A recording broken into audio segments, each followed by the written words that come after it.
racing here on day one of the UCI 2019 Massive Cycling World Championships with the National Cycling Centre in Manchester. Our competition record resumes with a straight final, so then semi-final to 39 time trial.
So our first heat on the track. Julie Sonsky of Czech Republic versus Arnaud Duble from Poland.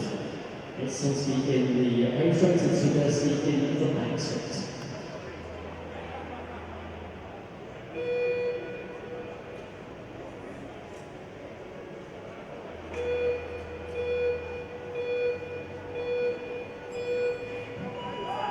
So it's 144 laps of the track. And the first three riders will be the medalists in this 35.9 age category for the time trial.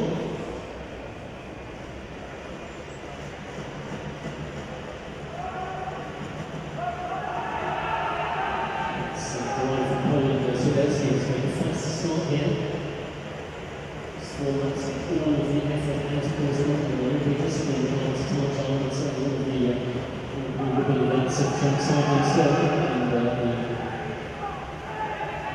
in the race now with 2 laps remaining as the heating body comes around. Still here, Swiderski at the head of the race. And with 1 lap to go, it's looking as though we'll be associated benchmark times we're searching for here. Also from the rider from the Czech Republic. And as things towards the right, the Pfluke parade, the time for our first prize finish against Dirks of Poland will start by the 106.289.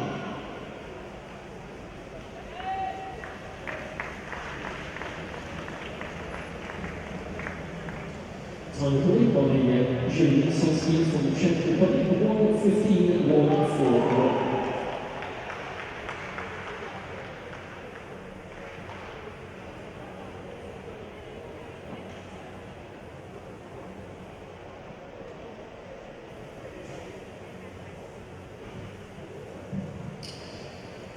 Heat 2 will be next on the track, and will feature from Sweden starting the home track, Soulaine and opponents representing Great Britain, starting the back track will be Richard Hunter.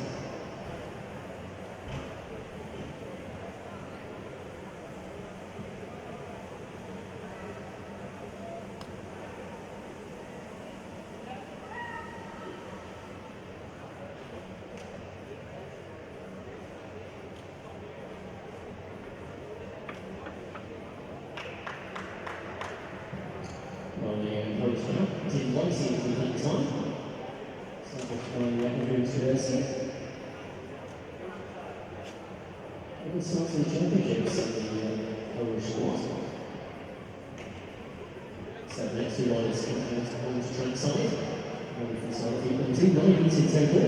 And this men's kilometre time car final for 8:35 to 39.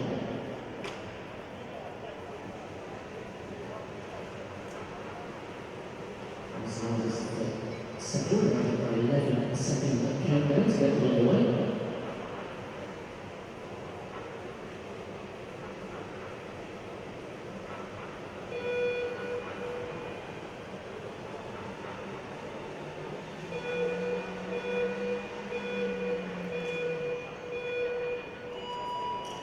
For this Westerborn from Sweden, commands from the end track start gate, and Richard Carter of Great Britain is underway in the back straight.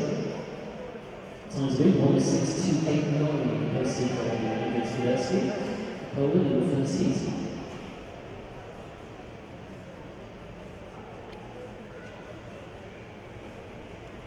That was best time for the 55-39 age category. The Polish time trial for boys posted back in 2015 at altitude in Aguas Calientes in Mexico. It was 1:02.950. So the time post there, that still stands the world's best time for this age category. A very rapid catch here, as there was about half the distance still to go. It's going to be Westerborn in Sweden, the overhaul part of Great Britain.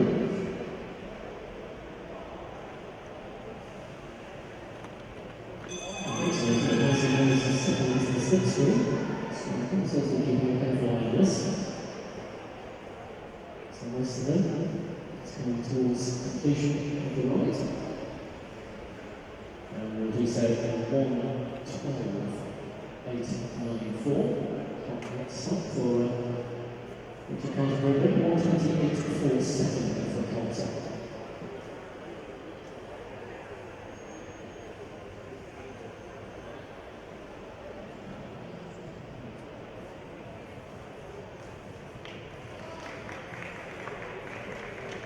So powerful ride from Westerborn, but not the fastest time we've seen. Second fastest at this stage of the competition. We've got to heat 3 next to go.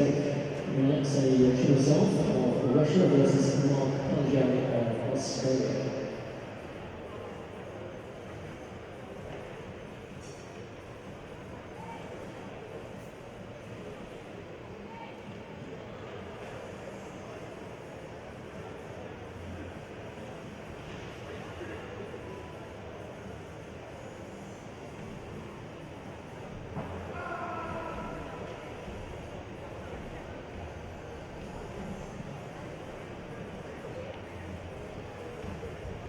Yourself comes out on the track side in the red, blue and white colours. Russia just getting himself on board his machine. Keeping those feet into the pedals, a lot of force put into the machine pedal interface as well as in the kilometre. Here to rapidly as you can step forward, so absolutely everything in it. As Chris Ford, the finest experience of kilometre riding, I want you to say. If you've got anything left at the end of the kilo, you haven't tried hard enough. So, to yourself, like usual, of Australia, so I will start in the back straight. Number 3 still the fastest time for during this race. That's the ball, 106.289.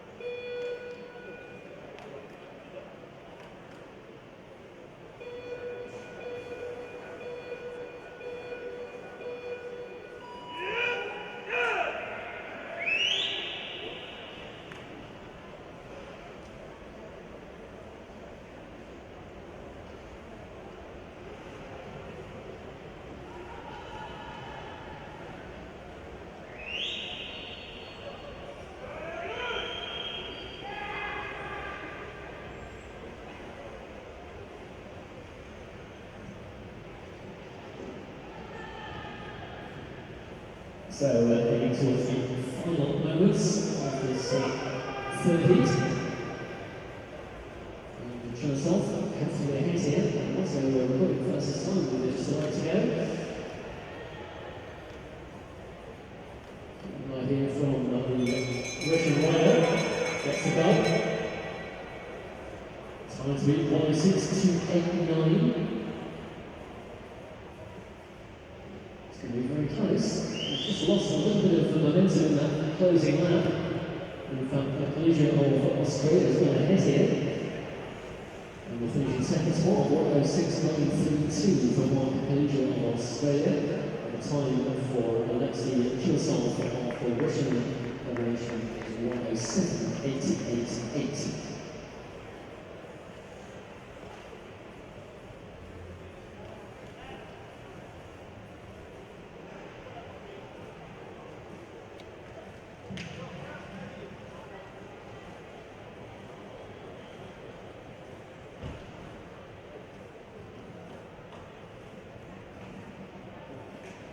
Heat before next to come to the track, starting in the home track, representing South Africa, will be Pfluke, and his opponent from Finland in the back straight, Geoffroy.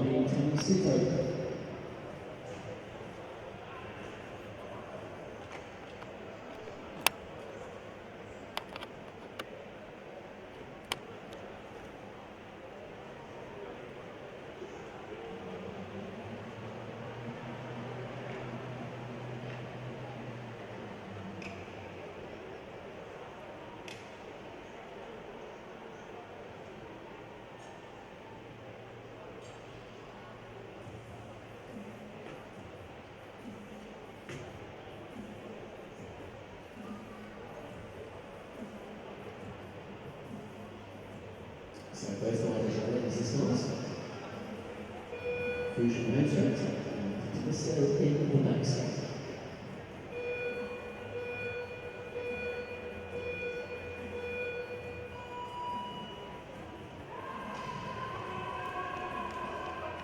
Heat 4 from 9 is on the way, still the fastest time.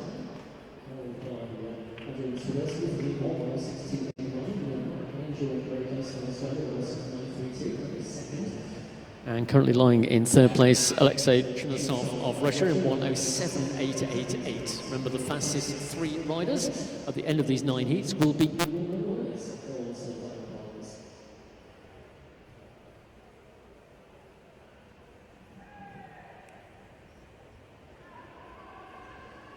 little to choose between them in these open laps. Just a marginal advantage for Fusion South Africa, who started in the home straight. Darker colours. Still carries that slight lead into the bell lap.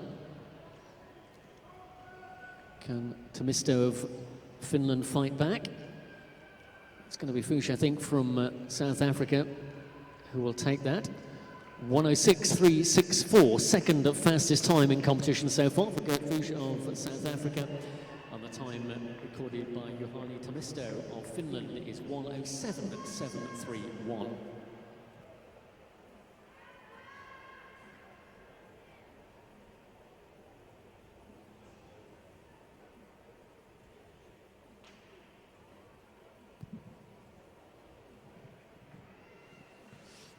Australia and the United States of America will feature in the next heat.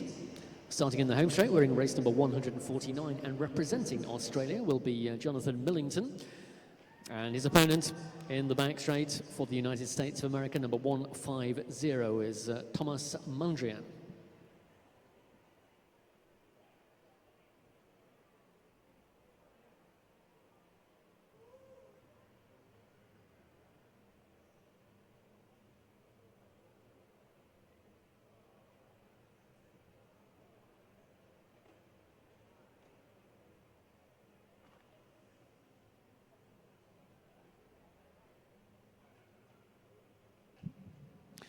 So Jonathan Millington already on board his machine and ready to go.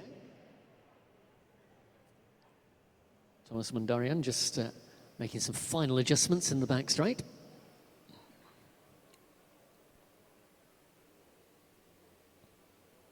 Once again, just ensuring that those feet are tightly cinched to the pedals. Kilometre riders will tend to use both the clip-in pedal and also a toe strap very often to reinforce the bond as well.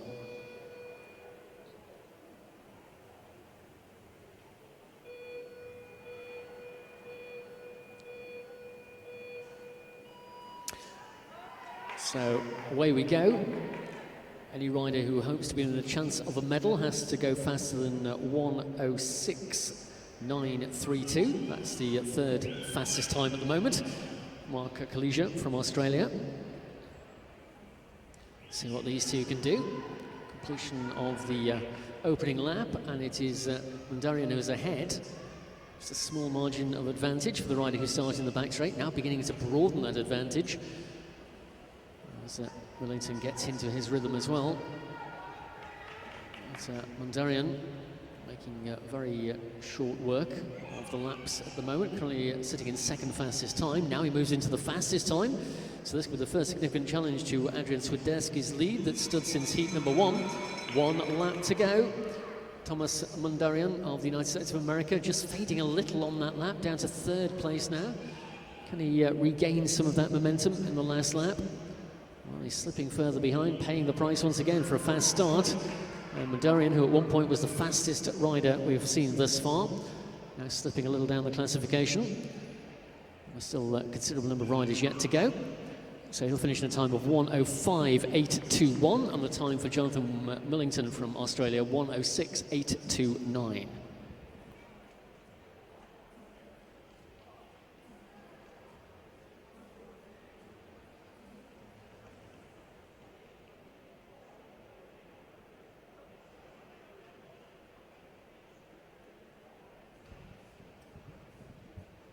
So very close for third and fourth place. Those riders separated just by 8 thousandths of a second. We move on to heat number 6, and we welcome 2 riders representing Great Britain. Starting in the home straight will be Joshua Spendlow, and his opponent in the back straight will be Rowan Elliott.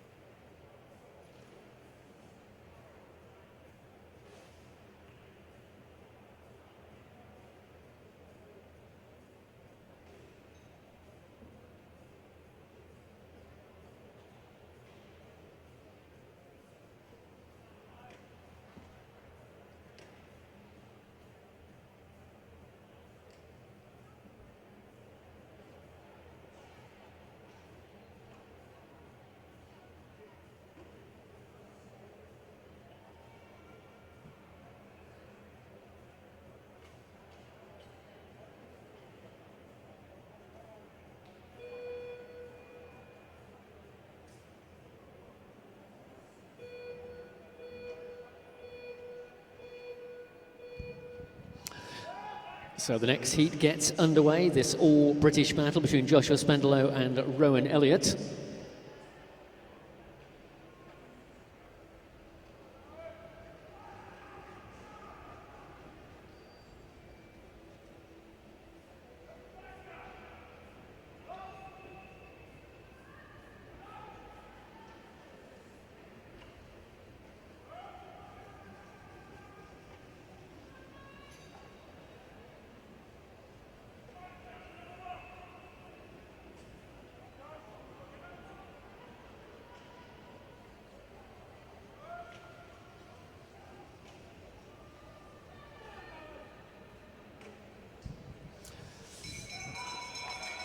Well, this is very close once again. Rowan Elliott at the moment is running at the fastest pace of the riders we've seen thus far. Can he keep it up to displace Adrian Swiderski from the top of the leaderboard? We've seen riders fade in the closing lap who've looked as though they might have taken the lead, but Rowan Elliott's doing a good ride here and will complete in the new fastest time. 1:05.695. The first rider to beat 1 minute 6 is Rowan Elliott of Great Britain. He goes into the lead.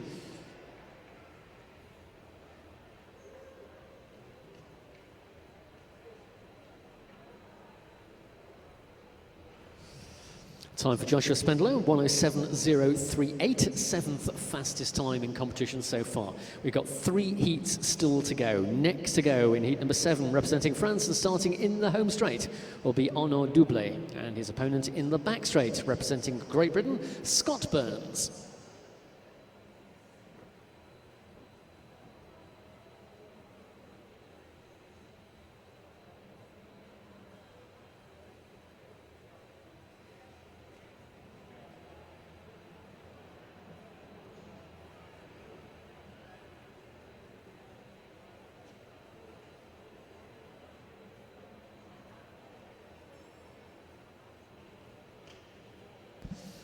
Well, Scott Burns, familiar with this track, regular participant in local track leagues here, once attempted the, in fact twice attempted to break the hour record in his Masters time category a few years ago. He was in the 30s to 34s then.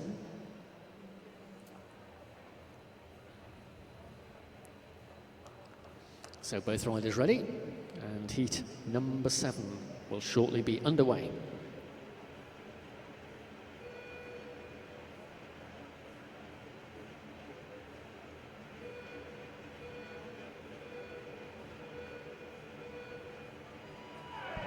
It's all about getting the best possible start you can in the kilometre.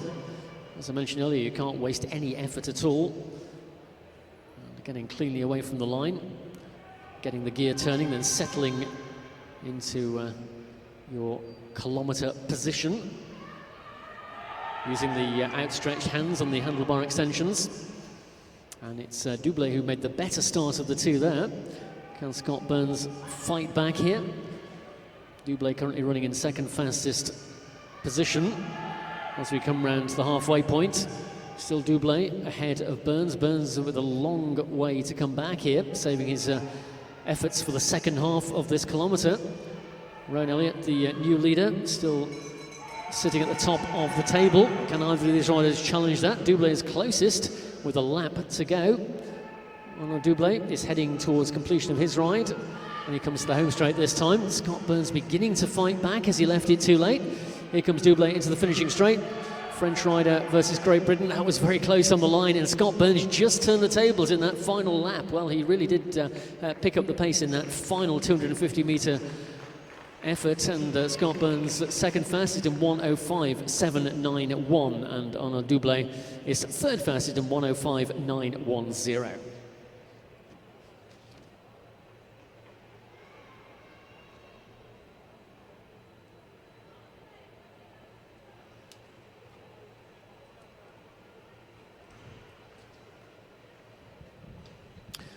So 2 heats to go. Rowan Elliott is still your leader. Second place at the moment, Scott Burns, and third is Arnaud Duble. Next heat will feature in the home straight, representing Australia, Bradley Norton. And his opponent, representing Poland in the back straight. He was the bronze medalist in Los Angeles at the World Masters Track Championships last year, is Rafał Radziecz.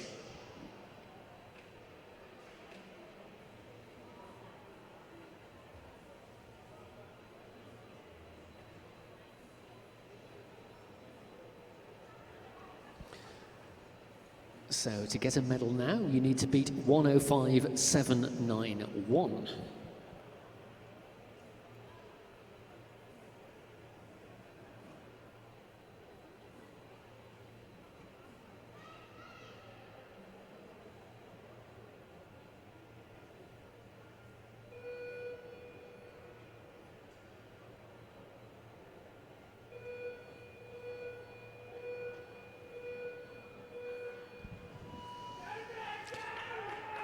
So Norton and Radziej off and running, the Polish rider in the back straight in the white and red, and Norton for Australia, black and white.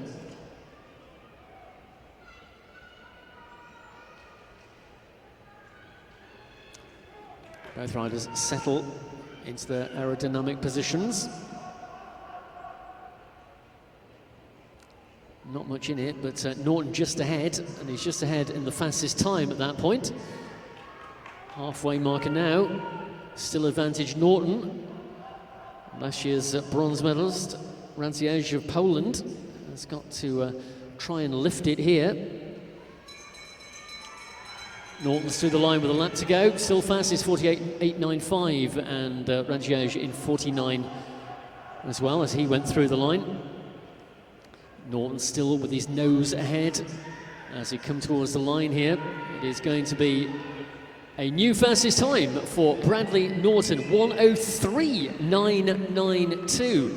Well, that really has split the competition apart here. Bradley Norton absolutely powering around the track. And the first rider to go inside 1:04. Time for Rafał Radziej, last year's bronze medalist, 1:05.738. Good enough for bronze medal position again this year, except for the fact that we've still got one heat to go, so two more riders to challenge for that position.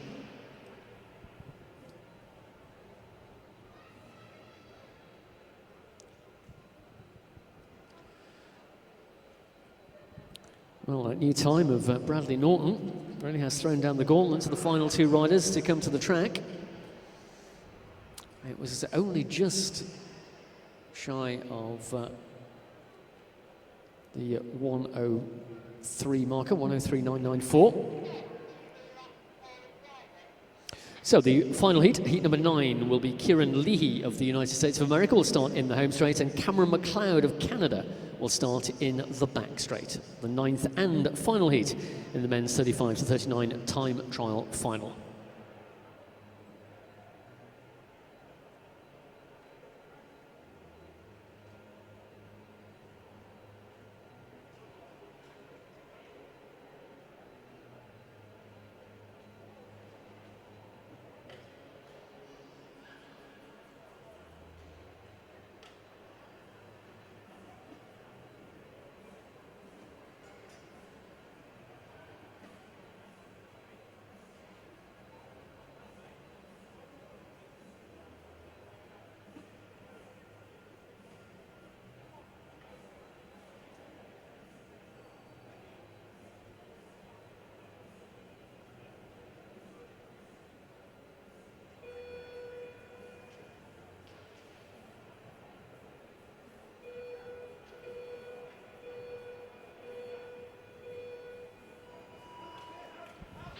So away we go for this final heat.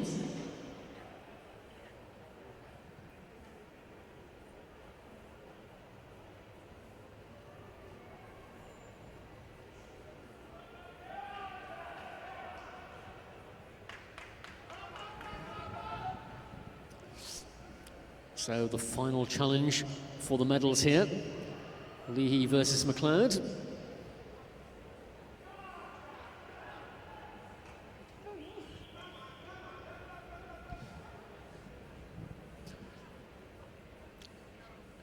One lap to go.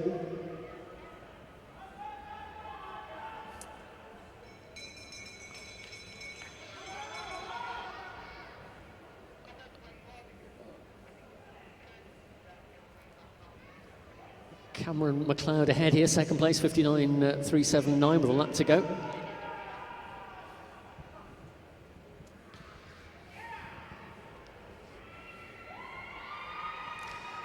And through the line for Kieran Leahy in 1:06.451, and Cameron McLeod just outside the medals in 1:05.787.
So the next event on the track, we're in the 40 to 44 time trial.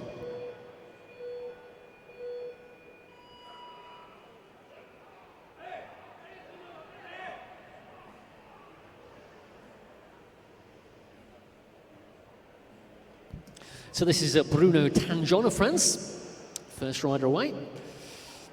In the men's 40 to 44 kilometre time trial. In fact, 150 metre time trial, 1 lap less in the 40 to 44 age category.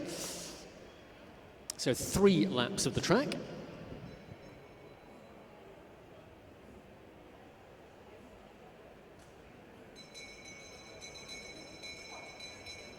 The bell for Bruno Tanjon through the line in 36.240.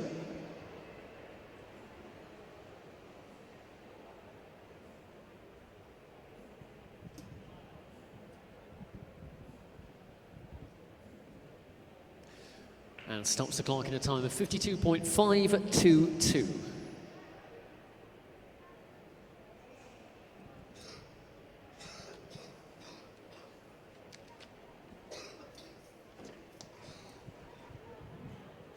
So the rest of the heats in this 40 to 44 men's time trial final will be 2 up heats. There are 11 heats in total. Next on the track, heat number 2 will feature Artem Busliev of Russia versus Georgios Vlamis of Greece. Busliev in the home straight and Vlamis in the back straight.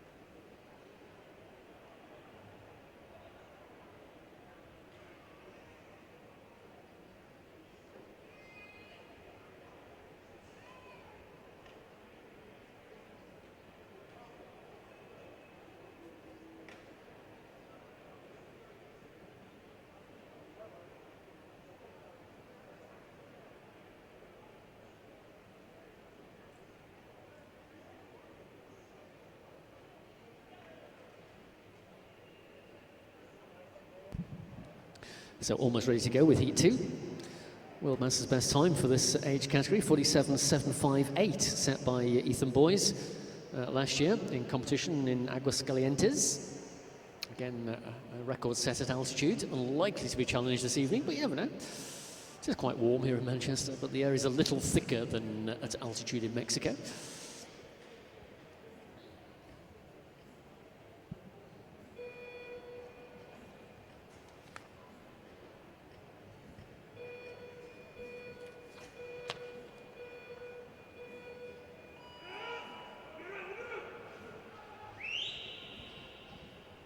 Speaking of Ethan Boys, by the way, he was the gold medalist last year in Los Angeles in the kilometre.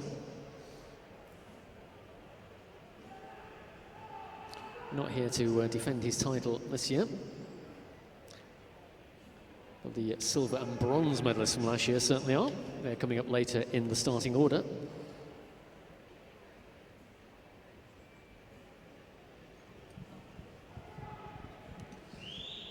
Meanwhile, next 2 riders are underway, looking to challenge that time of Bruno Tanjon. 52.522 is the target.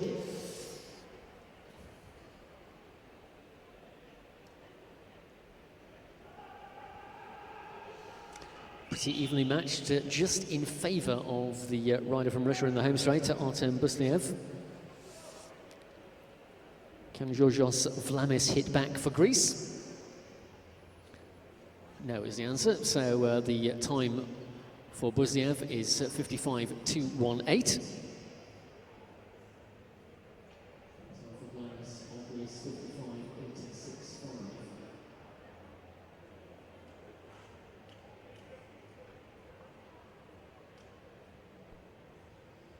In 3 for Great Britain, Carl Farmer in the home straight, and there's a man from Switzerland in the back straight, Benjamin Norton.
Well, better start rider in the home straight here, Farmer, than Morton of Switzerland.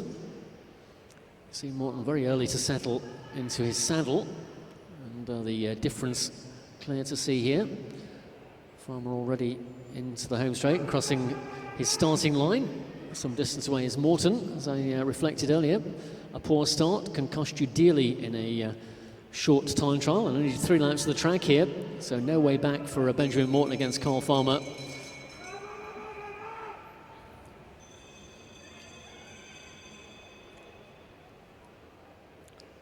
Half a lap to go for the rider from Great Britain here, as Farmer comes into the home straight and will stop the clock. New fastest time, 50.729 for Carl Farmer of Great Britain. And the time for Benjamin Morton from Switzerland is 58.610.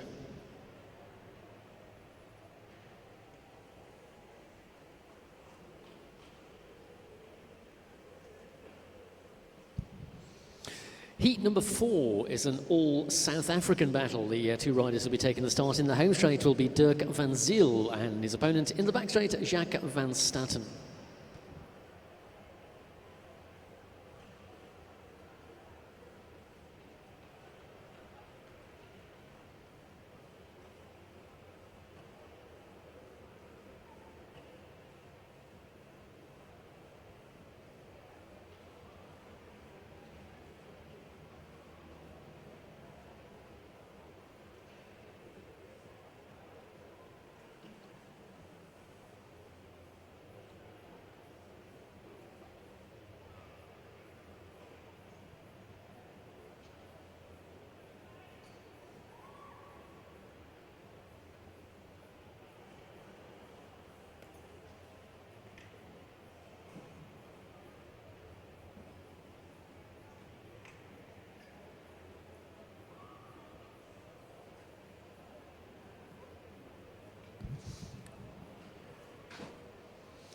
So the next 2 riders ready themselves, our 2 South African riders.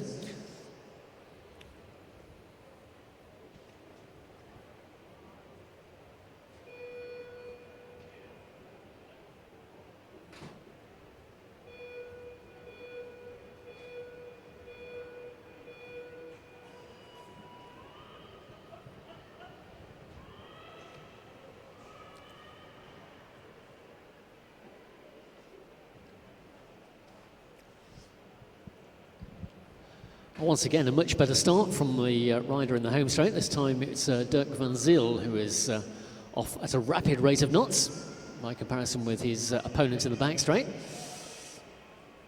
Jacques van Staten will be trying to regain some of the lost ground. Still advantage van Zyl.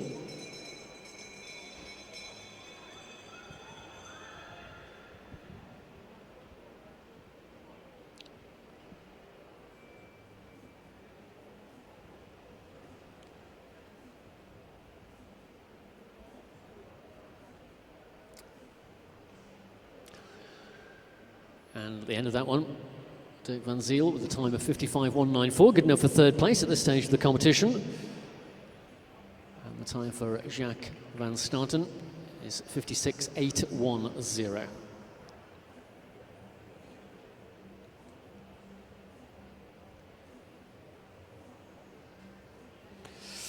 More South African interest in the next heat, because starting in the back straight will be Etienne Retief. And his opponent in the home straight representing Finland will be Laurie Art.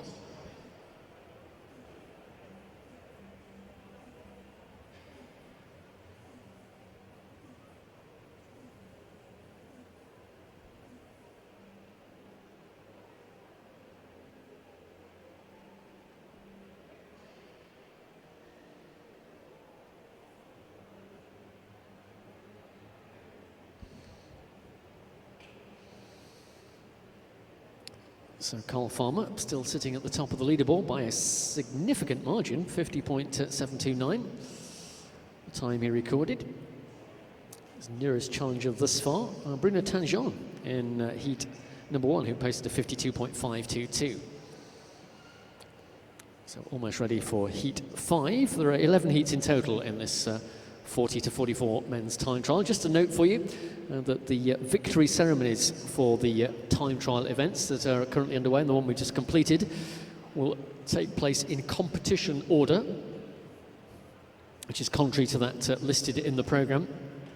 So the first victory ceremony was the 35 to 39 time trial, and that'll be followed by the victory ceremony for the 40 to 44 time trial, the event that's on the track now.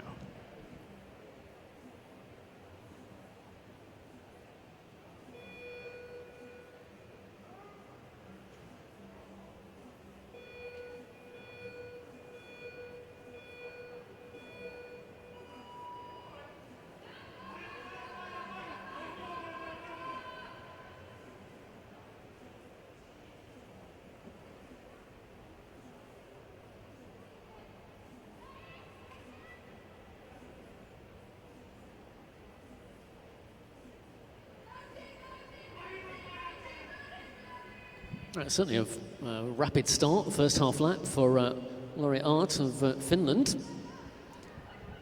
Let's see if we can maintain that pace for the other 2 laps. Going through the belt, still the fastest time, 35.153. Are we about to see a new leader here in the men's 40 to 44 750 metre time trial? Laurie Art still ahead with half a lap to go, heading for the finish line now, and will stop the clock in second place, 51.591. Art just fading ever so slightly in the final lap. And for his opponent, Etienne Retief from South Africa, time of 54.983.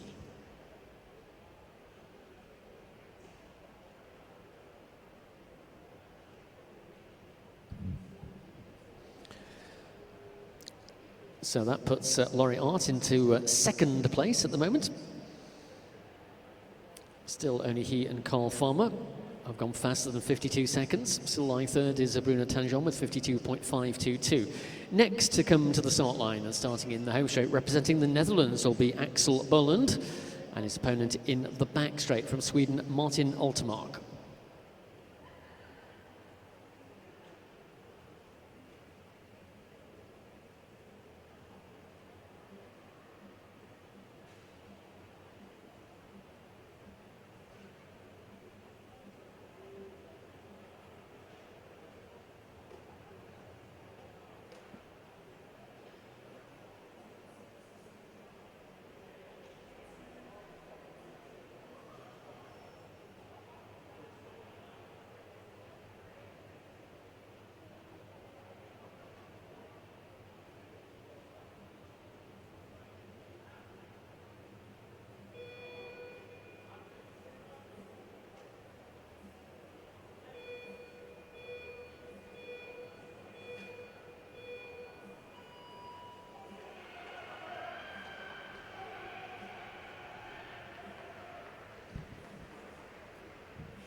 Time to beat, if you want a medal, is 52.522. That's the time currently in third spot for Bruno Tanjon. Completion of the opening lap, and it is Altemark of Sweden who has gone the faster.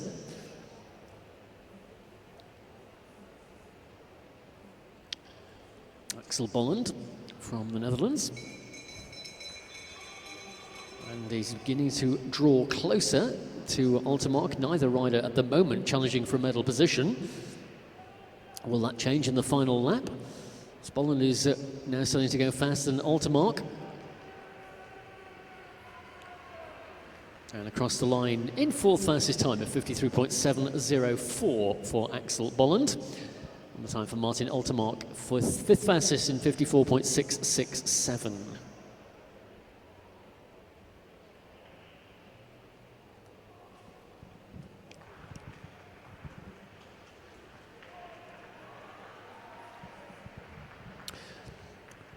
Heat number 7 will be next on the track, and both riders representing the Czech Republic. Michael Gus will start in the home straight and Martin Skerrick in the back straight.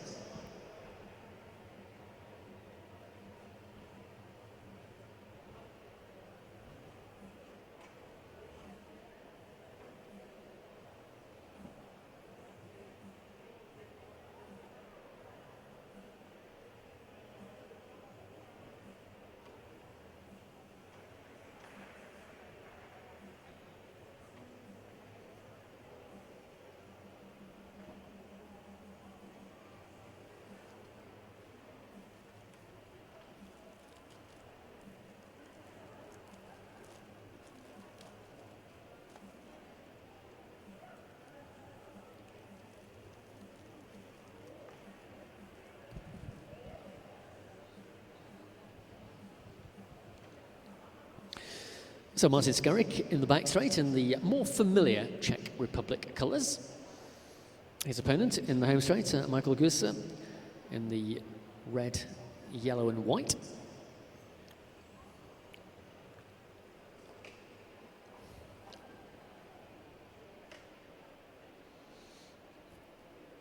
Still the fastest time, Carl Farmer of Great Britain in Heat 3, 50.729. Let's see what these two riders from the Czech Republic can do about that.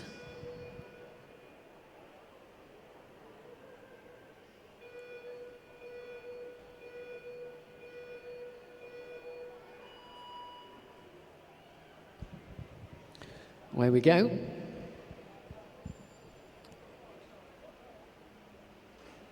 Both riders are getting smoothly away from the line on that occasion. Just a slight advantage for Skarek in the back straight.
So at the end of that one, fastest time for Skarek of the two, 54.669, and Gusse in the home straight, 56.185.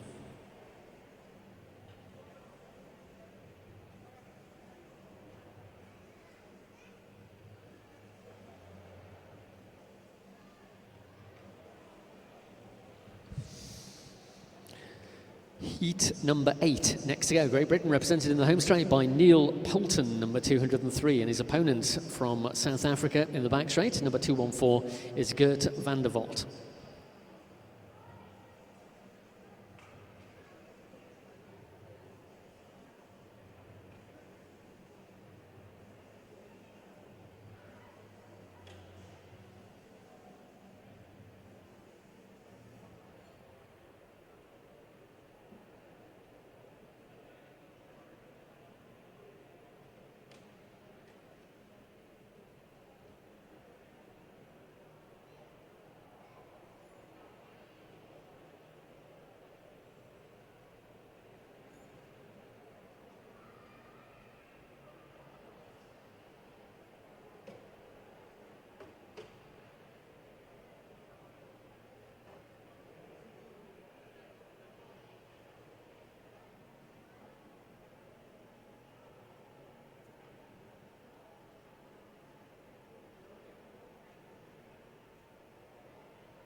Well, just taking a little while for the South African rider in the back straight to be happy and good to go.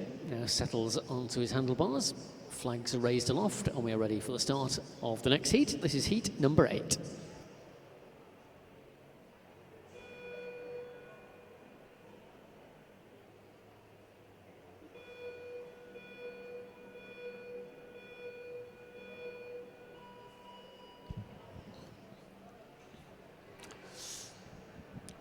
So heat 8 underway.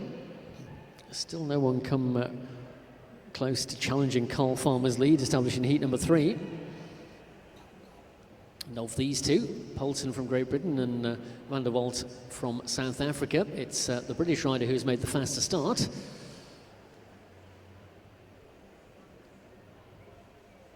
Riding in all black colours. Both riders favouring a disc wheel in the rear and a multiple spoked wheel in the front. It's a good ride here from Poulton, making good progress around the track. And he is the fastest at this point, so this is the first significant threat to the lead of Cole Farmer. And it's coming from his fellow countryman here, Neil Poulton. But on the line, Poulton just fading ever so slightly, but good enough for second place at this stage with 50.777. So British riders occupying both gold and silver medal positions at the moment. The time for Gert van der Walt of South Africa is 56.295. That is the 13th fastest time so far. Still 3 heats to go, and including last year's bronze and silver medalists in this time trial discipline.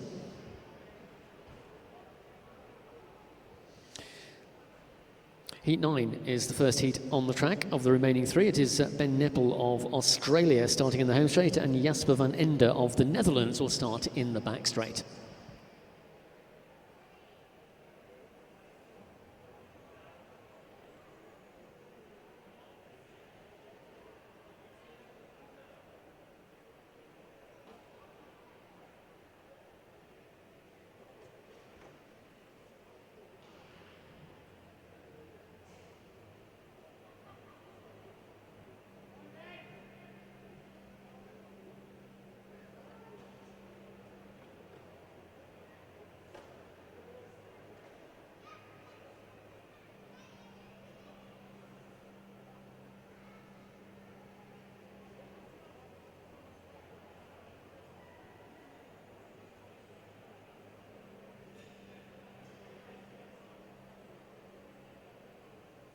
Jasper van den Ende of the Netherlands in the familiar orange of the Dutch riders.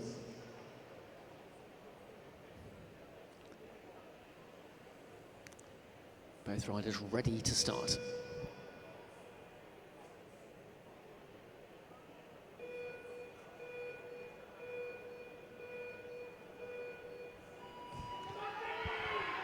Textbook start for Neppl of Australia in the home straight. Saw him leaning back in order to thrust forward on the final 0 of the countdown. Riders practice that for quite a long time. Sometimes you get it wrong and you're actually leaning forwards when the gate is released, which is not very good. But, that was very well managed there by Ben Neppl of Australia. And, well, Van den Ende is starting to pull ahead of him now, though.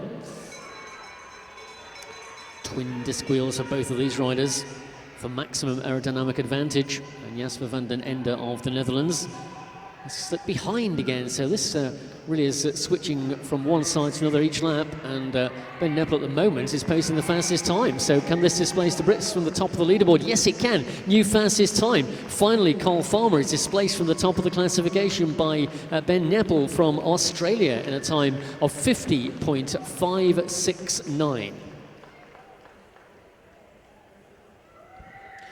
On the time for Jasper van den Ende of the Netherlands, 5th fastest in 52.327.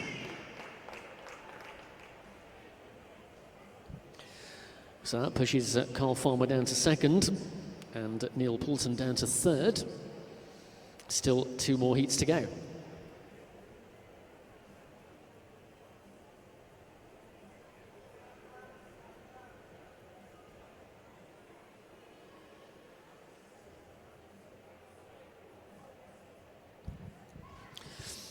Next to come to the track, the rider who secured the bronze medal in competition in Los Angeles last year.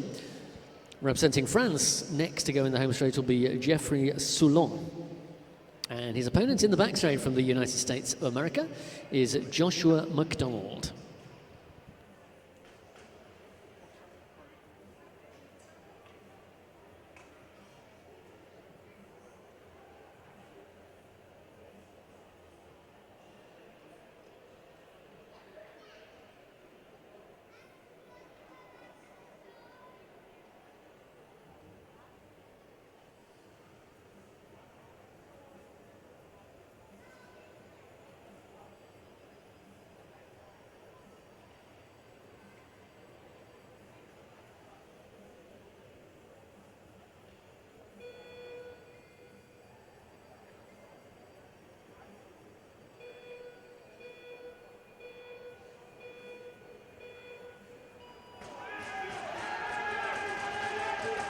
Geoffroy, Soulaine of France. Not quite the best start. He actually turned right slightly coming out of the gate, which will have cost him milliseconds, but it can all count in a 750-metre time trial like this one. That's reflected on the classification on the scoreboard, and his third fastest time away from the starting eight. Last year's bronze medalist, in fact silver medalist, no, bronze medalist he was last year at Los Angeles. He's been a former silver medalist as well, but here he comes through the line. Now he's picked up the pace, so Soulaine has steadied the ship after that slightly hesitant start. Can he go faster than our new leader, Ben Neppl of Australia? He's in that fastest slot now, with McDonald riding well, also in second place for the United States of America. Strong support here for both these riders, and Geoffroy Soulaine goes through in 50.354. He is your new leader. So the rider who took bronze in Los Angeles at the moment is at the top of the leaderboard with just one heat remaining.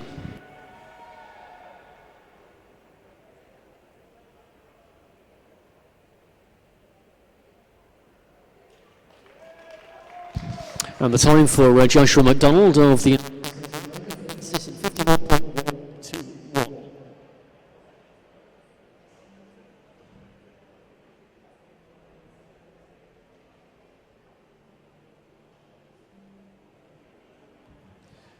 So one heat remains in this men's 40 to 44.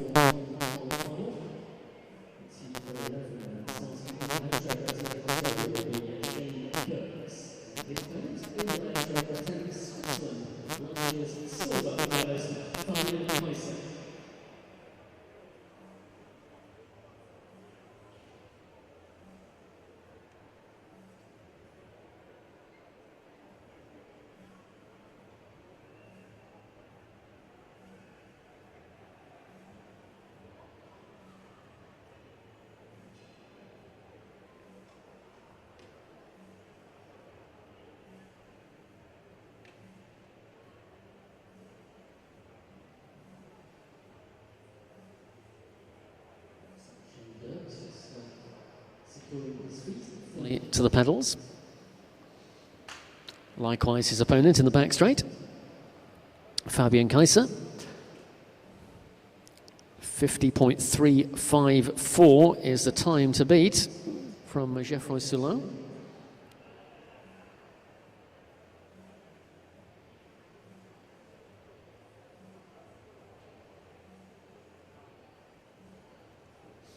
And in order to secure a medal of any description, you need to go faster than 50.729.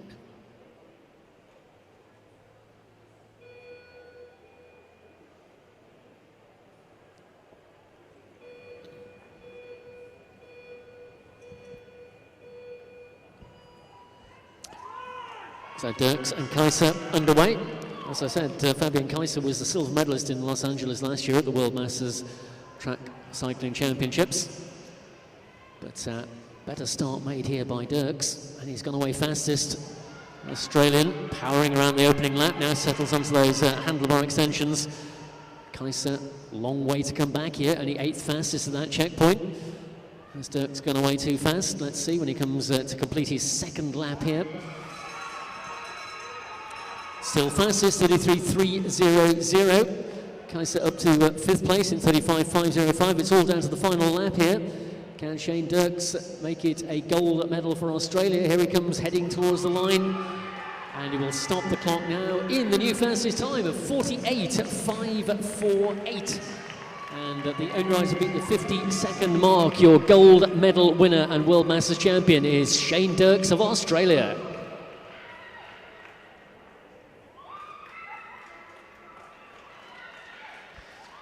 Well, 4th spot for Fabian Kaiser, no medal for him this year, 50.647 his time.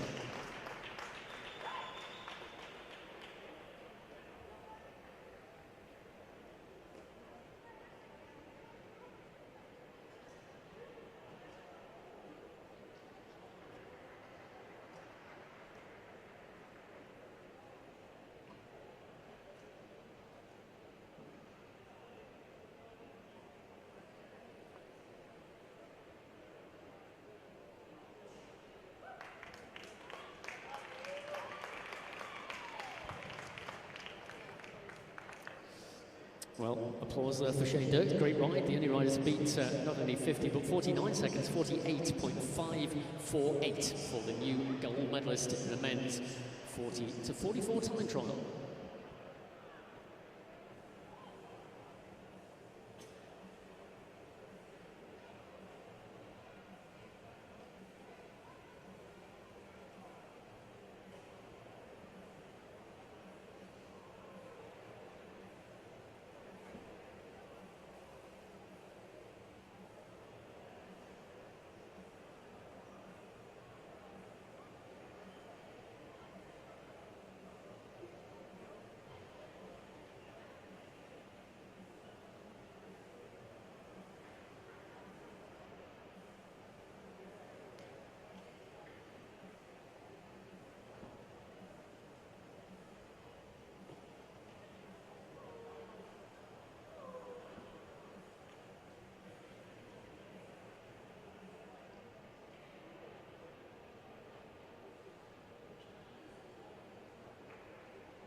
Ladies and gentlemen, victory ceremony.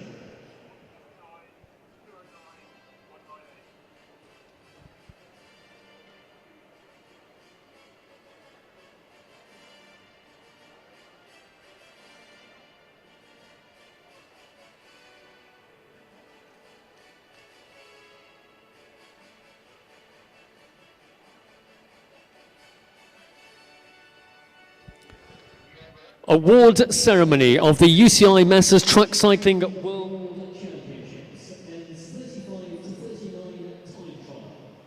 The medals, jersey and flowers will be presented by Brian Cookson, former president of the UCI and British Cycling.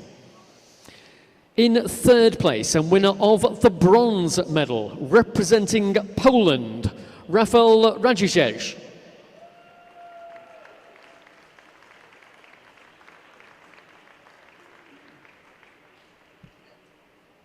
In second place and winner of the silver medal, representing Great Britain, Rowan Elliott.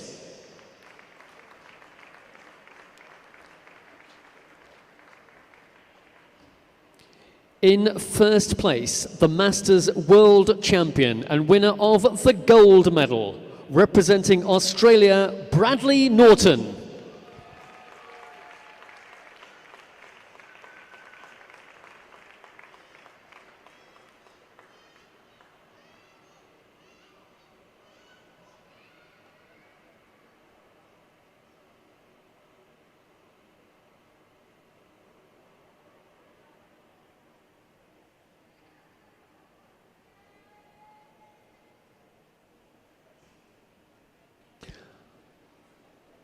Ladies and gentlemen, may we have your attention now for the national anthem of Australia.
Ladies and gentlemen, victory ceremony.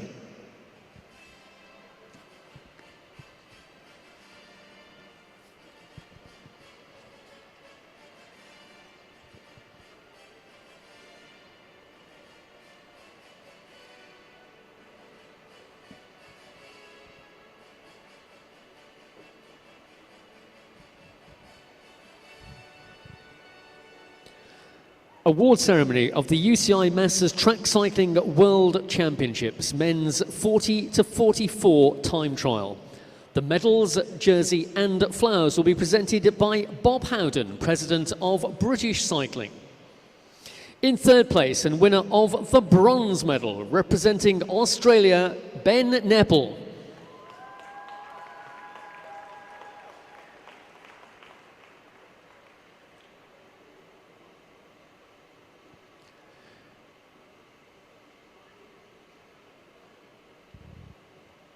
In second place and winner of the silver medal, representing France, Geoffroy Soulaine.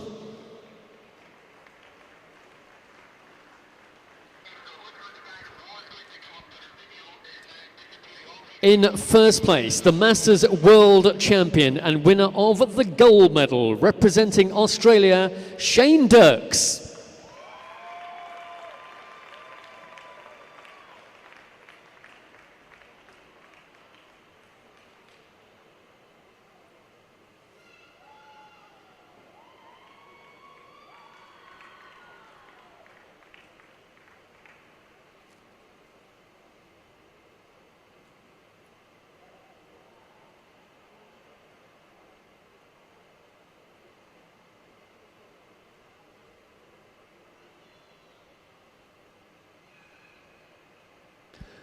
Ladies and gentlemen, may we have your attention now for the national anthem of Australia.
So we shall be moving shortly into more finals action with the the women's 50. No, let's try that again. The women's 60 plus pursuit finals will be next on the track, followed by the women's 55 to 59 pursuit finals. Following the men's 55 to 59 scratch race final, event 24 on the programme, there will be an extra event, event 24A, which will be the men's 60 to 64 scratch race qualification heats. There will be 2 heats run, 20 laps per heat, from which the first 10 riders will qualify for the final. So just to repeat that, an extra heat, event 24A, will follow immediately after the men's 55 to 59 scratch race final, and there'll be the qualification heats for the men's 60 to 64 scratch race.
So we've reached the final stage of the women's 60 plus pursuit.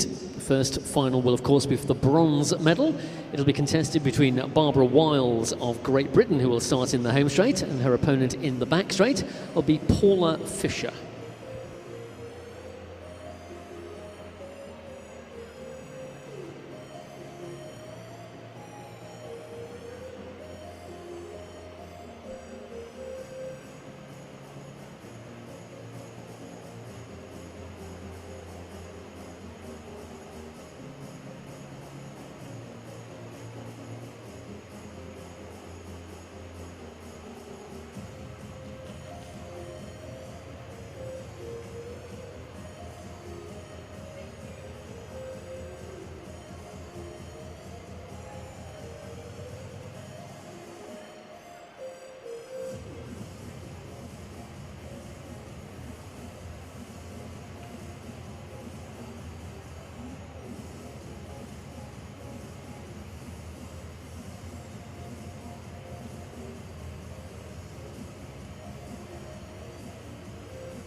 So the bronze medal final underway for the women's 60 plus pursuit.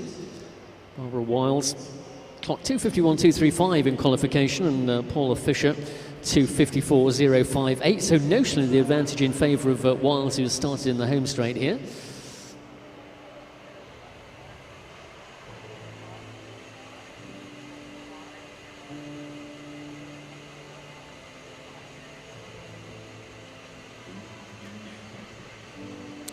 Barbara Wiles got away the faster of the two. This final over 8 laps of the track, 2 kilometres in total. Still advantage with Wiles, more than 3 seconds her advantage over Paula Fisher. Reflecting almost exactly the differential that stood at the end of the qualification round earlier. So let's see if Paula Fisher can increase her pace to take the challenge for the bronze medal. Still hovering in that 3-second deficit.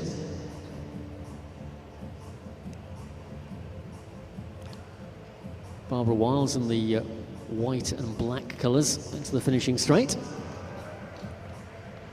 You can see the difference not just reflected by the time on the scoreboard, but the relative positions on the track as well, with 3 laps remaining. It'll be 2 now, and they reach the home stations next time. 500 metres to decide the outcome of the bronze medal in the women's 60-plus pursuit.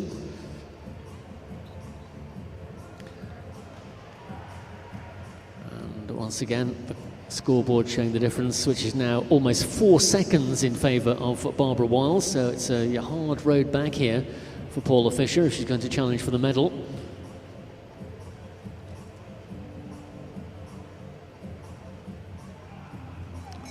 Bell this time for Barbara Wiles. It's an all-British bronze medal final. And it looks like Barbara Wiles is on course to take the bronze, as Fischer falls more than 4 seconds now off the pace. So she rounds the banking under the scoreboard for the final time and will cross the finish line and claim the bronze medal for Great Britain. Barbara Wiles is your bronze medal winner for Great Britain. And Paula Fischer will finish in 4th place. The time for Barbara Wiles, 2:50.225, and for Paula Fischer, 2:55.011.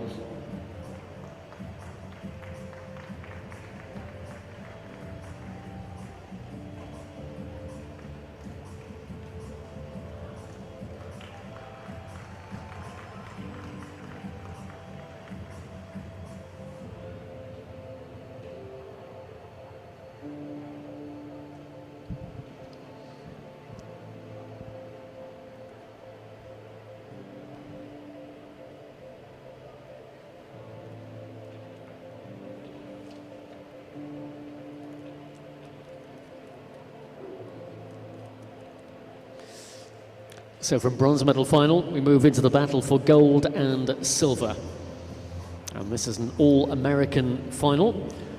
Riley Hall starts in the home straight as the defending champion, having taken the gold medal in Los Angeles last year. She also was the rider who clocked the fastest time in qualification this morning. And she is Elizabeth Heller. Her opponent, also from the United States of America, second fastest in the qualification round, Lillian Pfluke. So it is Heller in the home straight, Pfluke in the back straight. The battle for the gold and silver medals in the women's 60-plus pursuit.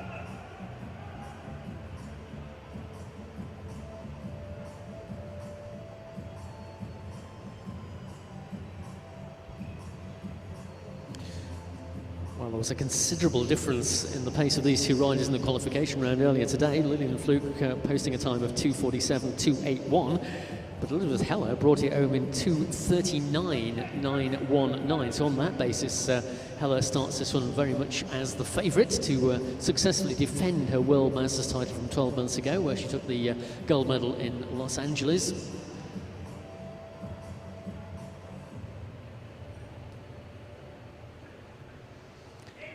And reflecting that form, it's Heller who's made the fastest start here, already 2.7 seconds to the good, ahead of Lillian Pfluke. Based on the times earlier today, you could well see a catching situation here. Approaching the completion of the opening kilometre. Still advantage Heller.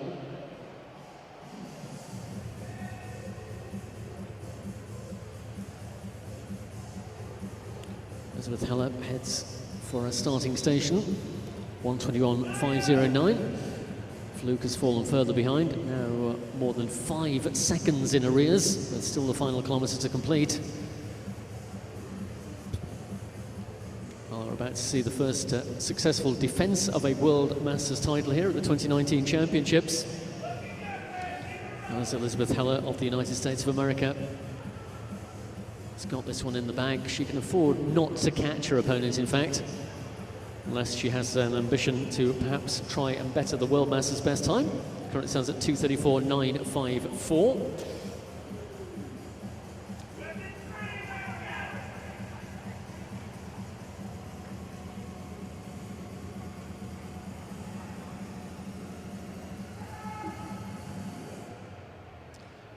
Well, it will be the bell this time, as Elizabeth Heller homes in on the back wheel of Lillian Pfluke.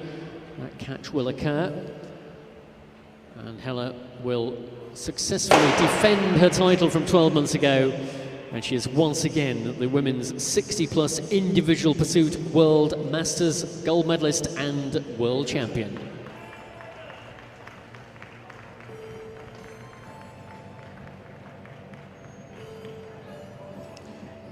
2:39.342, marginally faster than her qualification ride this morning. But in the grand scheme of things, the main job has been accomplished, and Elizabeth Heller is your new World Masters champion for 2019.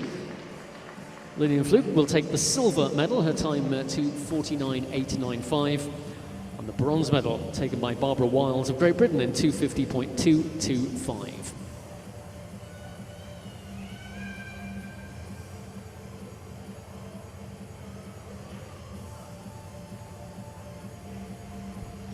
If you like to keep your statistics book fully up to date, I can tell you the time at which Elizabeth Heller caught Lillian Pfluke was 2:28.887.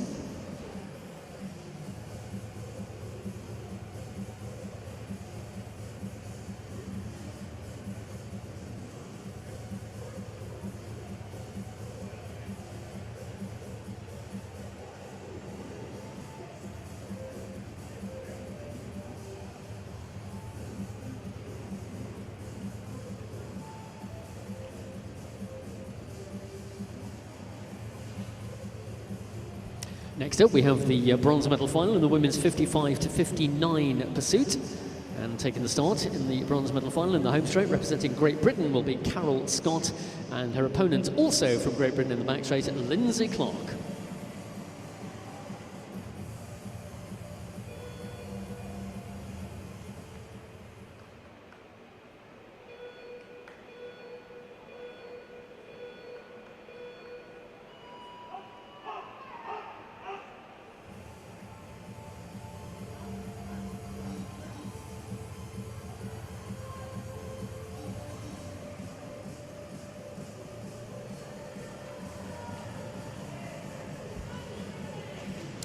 So as the bronze medal final gets underway, just a reminder once again that we have an extra event on this evening's racing programme, event 24A, immediately following the men's 55-59 scratch race final. It will be the heats of the men's 60-64 scratch race, 2 qualification heats, each featuring 10 riders who will go through into the final, and that will take place after event 24, which is the men's 55-59 scratch race final.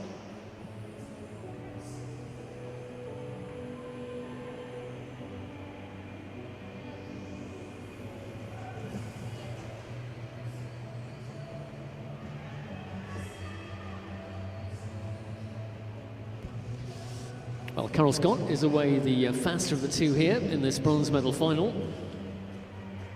The medal will go the way of Great Britain, but will it be Carol Scott or Lindsay Clark who takes it? Carol Scott did a 2:39.744 when she met Lindsay Clark in the qualification ride earlier today.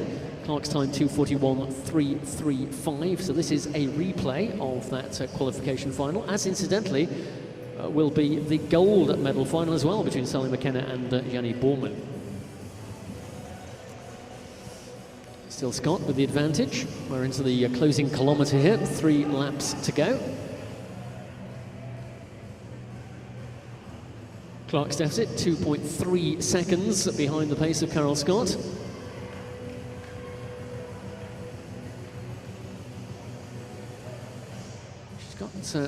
Scott's lead pegged at that 2.2 second deficit, but it's a bigger problem to try and get back in the closing stages.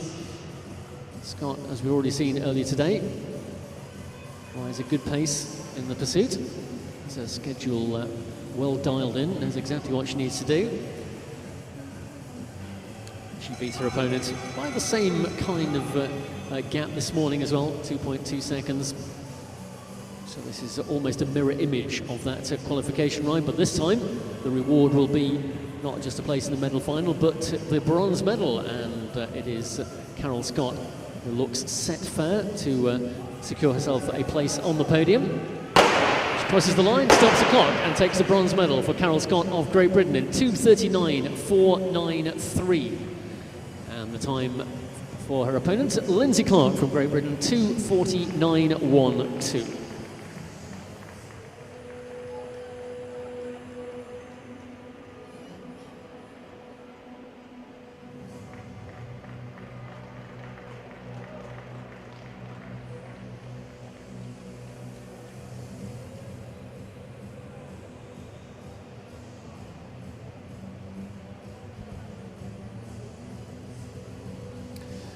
So next we'll bring you the gold medal final.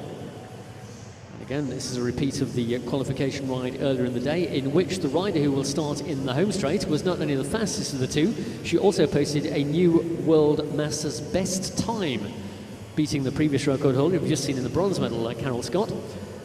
So Sally McKenna of Australia is looking not only for the gold medal, but also to retain, or maybe even improve on her World Masters best time. Her opponent, Janne Borman from Denmark, will start in the back straight. In a competition earlier in the day, that new World Masters best time, 2:35.581 for McKenna. The time posted by Borman was 2:37.246.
So the gold medal final is underway. Sally McKenna in the home straight for Australia, and Janne Borman in the back straight for Denmark. Borman the faster away from the line, reflecting, if memory serves me correctly, a similar departure time from the qualification heat earlier in the day, but McKenna gradually eased up and then overhauled her opponent on the way to that new World Masters best time. She'll be hoping to repeat that feat here this evening. Still the advantage with Borman. Just 0.479 of a second, the deficit to be made up here by McKenna.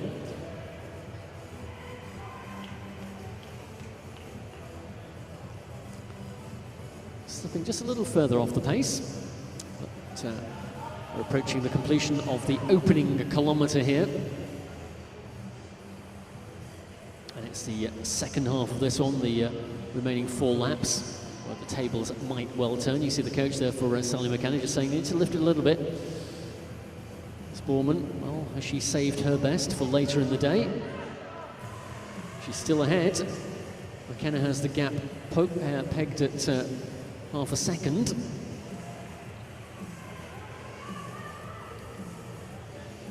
Now 0.3 of a second, so McKenna beginning to pick up the pace here. But she needs to, there's just 500 metres to go. The gold medal at stake.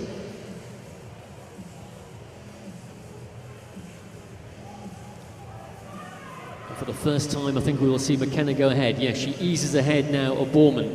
Just a small advantage, but this looks like a very well-timed run to the gold medal on the title World Masters Champion for 2019 for Sally McKenna of Australia. When she comes around at this time, she'll have 1 lap to go. The advantage now 0.5 of a second in favour of McKenna. Into the back straight she goes. Got one final check at the half lap point, and it's still 0.4 of a second the advantage for McKenna. Here she comes into the finishing straight. The gold medal is going to go to Australia and Sally McKenna. So not only did she establish a new World Masters best time in qualification, she has now secured the gold medal in a time of 2:36.654. A little slower than her World Masters best pace, but good enough to get the better of Gianni Borman and secure the title of World Masters Champion for 2019 for the women's 55 to 59 pursuit.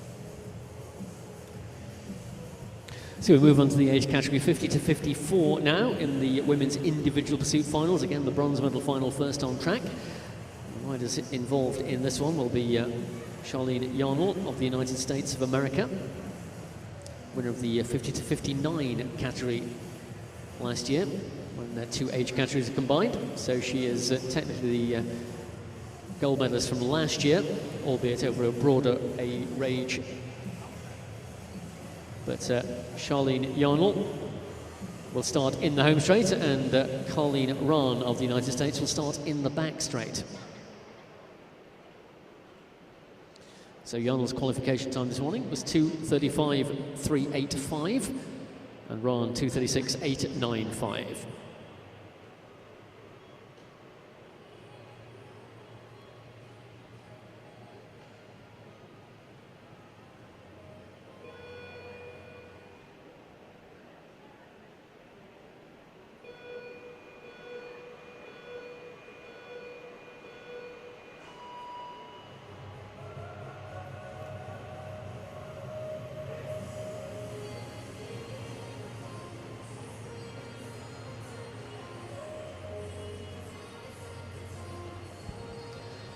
So less than a second separated these two in qualification in favour of the rider who started in the home straight, Charlene Yarnell.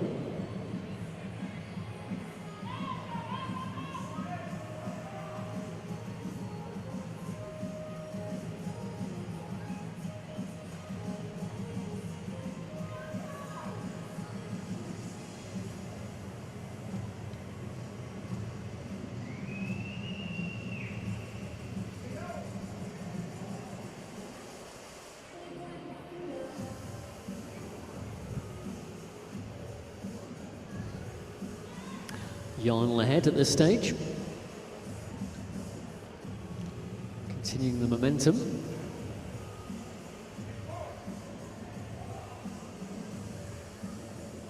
The gap continuing to grow.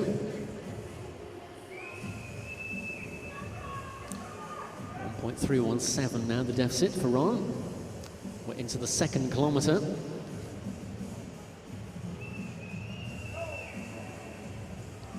Charlene Yarnell still holding the advantage that she's had since the departure from the start line.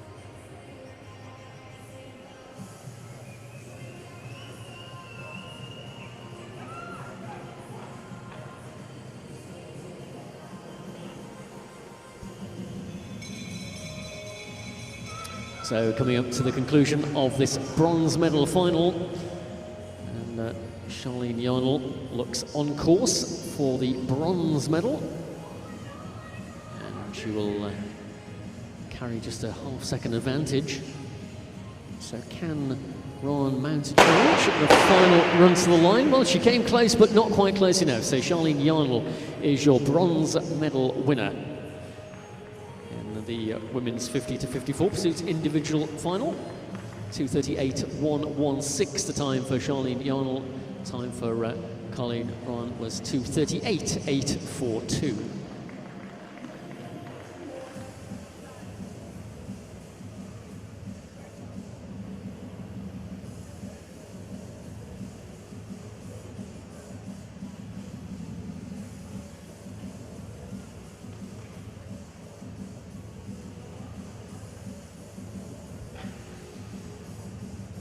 So we turn our attention now to the gold and silver medal final.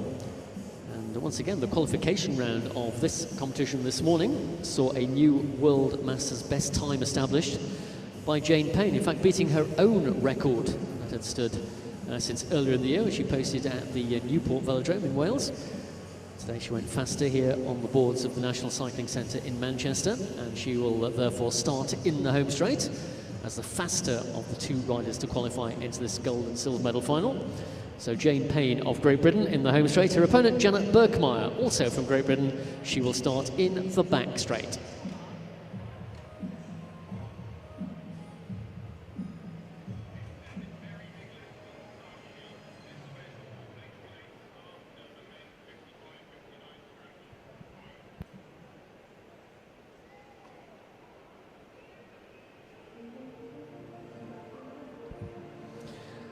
Well, there was quite a gulf between these two in qualification earlier in the day.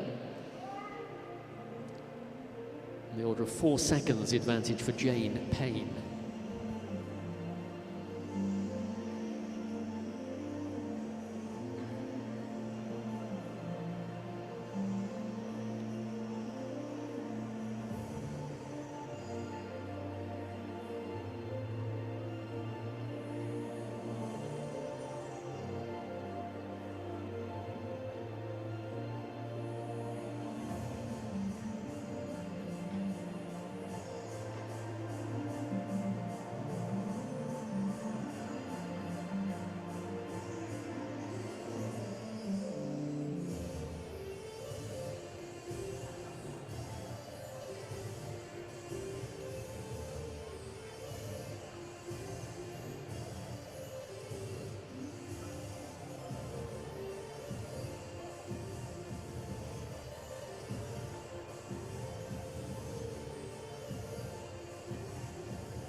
A slight delay here. Apparently Janet Birkmeyer has a slight issue with her shoe, refusing to clip into the pedal. Bit of maintenance being carried out.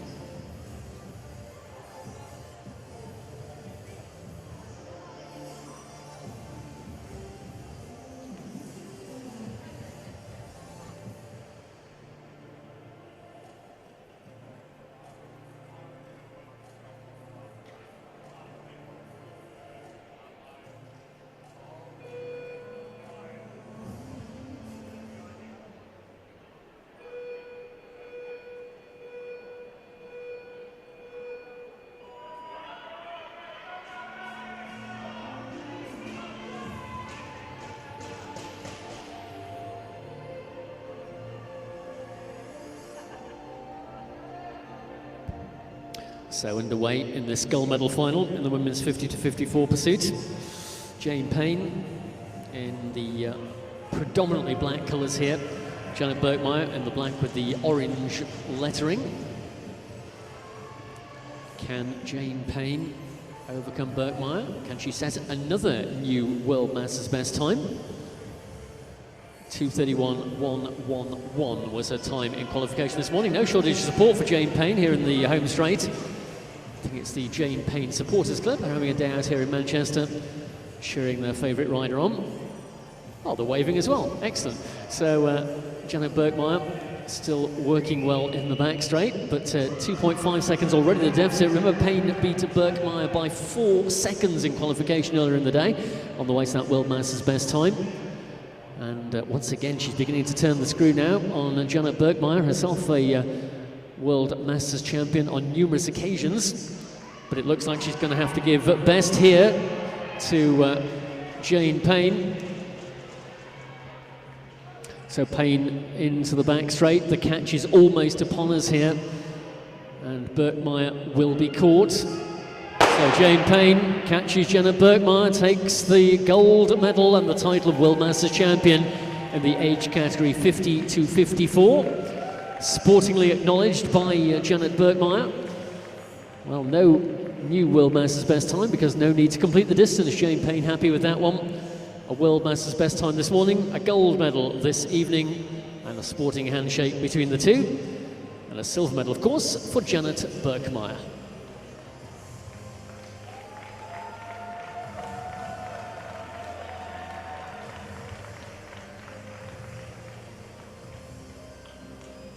Court time was 1:33.62.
So the sizable group of riders gathering in the home straight start area here, a sure indication that we have a distance race final for you now. In fact, it's the final of the men's 55 to 59 scratch race. It'll be contested over 7.5 kilometres, which equates to 30 laps of this 250-metre track. 24 riders taking the start. They've come through the qualification phase earlier in the day. Amongst the favourites to secure the honours here, well, of course, the winners of those qualification heats certainly will be hoping that they can repeat that performance in the final. First qualification heat this morning was won by Chris Carlson of the United States of America, followed by Mike Twells of Great Britain, and Peter Ettles also from Great Britain. Those are the first 3 riders across the line in qualification heat 1. Qualification heat 2 saw Dave Fairburn of Australia take victory ahead of Peter Selkirk from Australia, and Ferruccio Vaschetti of Italy was 3rd across the line in the 2nd of the qualification heats.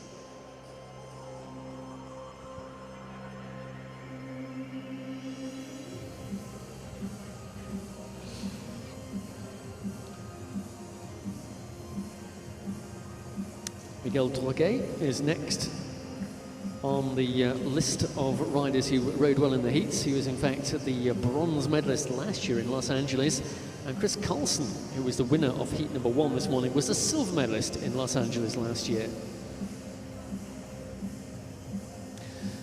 So 24 riders take the start, 12 of whom will start at the bottom of the track. The others will start on the fence. There'll be one rolling lap, then the gun will fire and the race will be underway.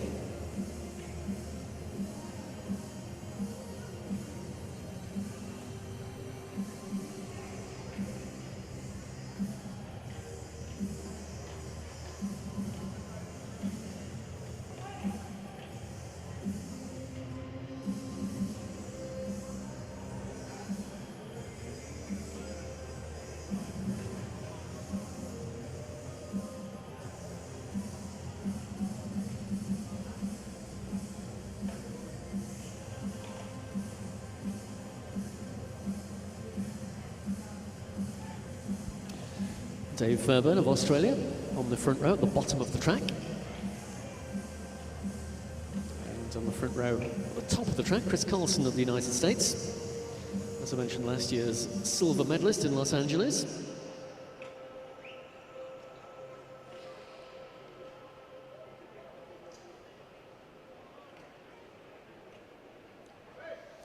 So 30 laps of the track to decide the gold, silver and bronze medals. Not sure what's going on here.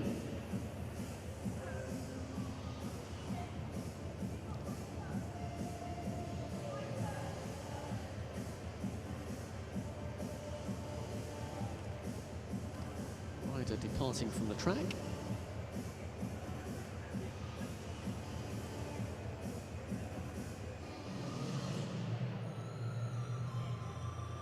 So I think he may possibly have been lining up for the wrong race here.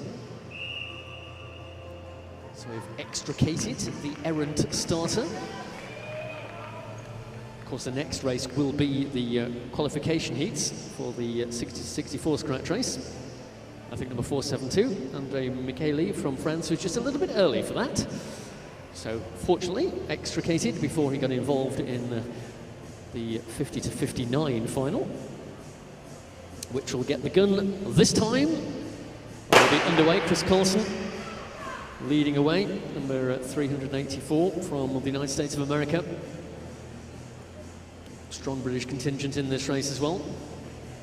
So a good ride this morning from Mike 12s on the attack a couple of times in the race, and also picking up victory in his qualification race. Well, not victory, but he's actually second across the line ahead of his fellow countrymen Peter Eccles and Stephen Clayton, also riding well for Great Britain in qualification heat 1.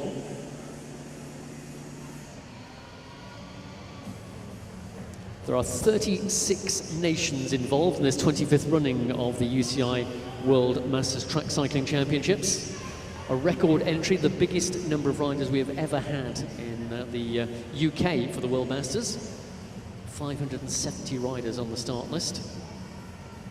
This is the 19th time that Manchester has hosted the World Masters. Of course, it is exactly 25 years ago that the World Masters were born here in Manchester with the World Masters Challenge, which grew into the full UCI Championship. So early days in the scratch race final, 4 laps gone, field is still pretty much all together. Just looking around, see where the potential opponents might be located. Coming to the front of the string here, just a little look over his shoulder as he came through. There's Brett Kay of the United States in the black, number 408.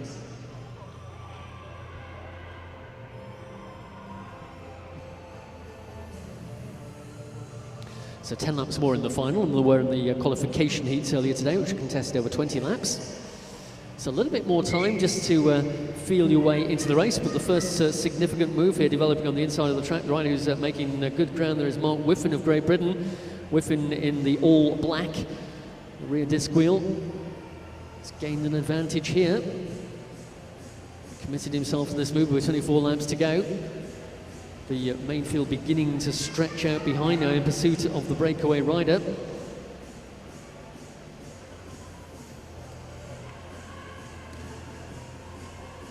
French rider comes to the front of the chasing group. Still Whiffen, as he looks over his shoulder, has the advantage.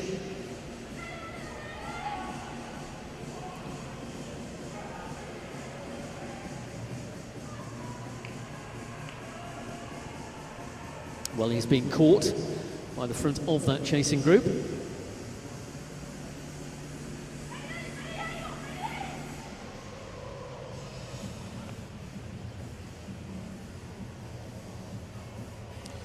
Peter Selker of Australia towards the front of that little group of riders. The Australians also the more recognisable national colours as well, getting the head of the race at the moment. Well, that move there from part way down the bunch on the blue, I'm sure will come under the watchful eye of our race officials.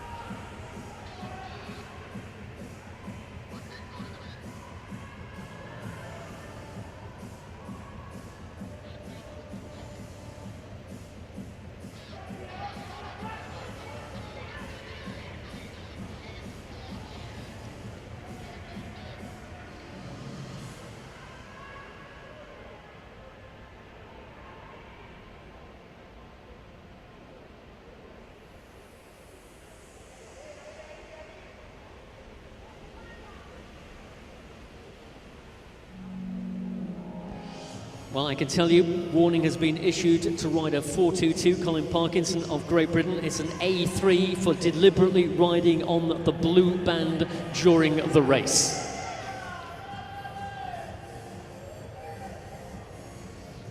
Meanwhile, two riders at the head of the race, beginning to open the advantage here, 17 laps to go. By the way, if you attract a warning during the course of the race and then you get a second one, 2 strikes and you are out.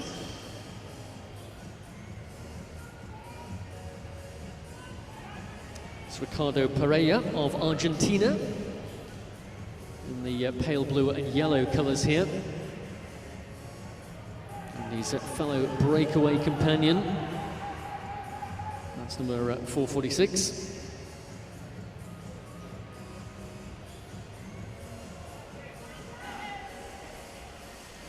Arnaud Duble of Slovenia. 2 chasers now emerge from the front of the main field, so 2 leaders, 2 chasers, then the main field, which are beginning to fragment as well under the pressure being applied. 14 laps to go.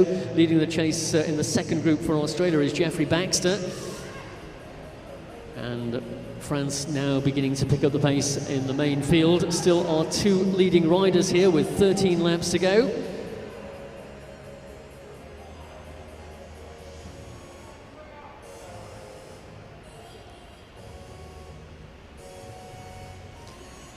Pereira and Duble into the finishing straight with 3 kilometres remaining. The chase group grows in number as riders bridge across from the main field to that second group on the track.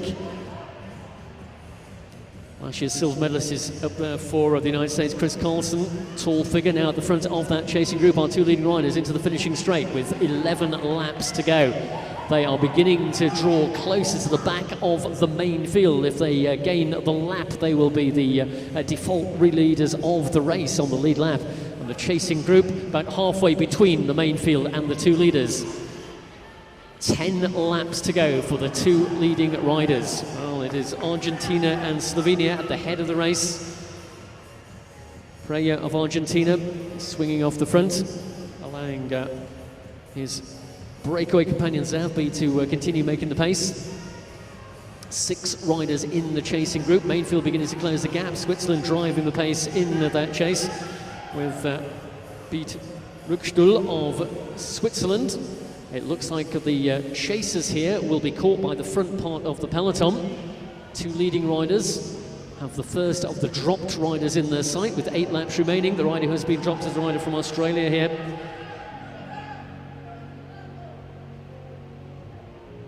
That's Phil Jarvie of Australia being caught and passed by our 2 leaders. The chasers are about to be caught by the front of the peloton, also languishing at the back and has been jettisoned by the main field as well. For Great Britain is Kirthi Agnemantha from Great Britain. Retirement of Jarvie from Australia. Carlson leads the chase, the 2 leading riders. Well, it looked for a while as though they might be in a position to gain the lap, but the pace has increased in the main field with 6 laps to go. It is Pereira and Duble here. These riders taken the advantage, they attacked, and the chase was late in getting itself organised. The chasers have been caught by the main field. Now Carlson comes to the front of the attacking peloton, and the 2 leading riders under the scoreboard with 6 laps to go. are these two on the way to gold and silver medal positions. Two riders, just a small advantage now at the front of the chasing peloton. So once again, Pereira takes up the head of the race ahead of Zavbi of Slovenia. It's France in the chase now as well.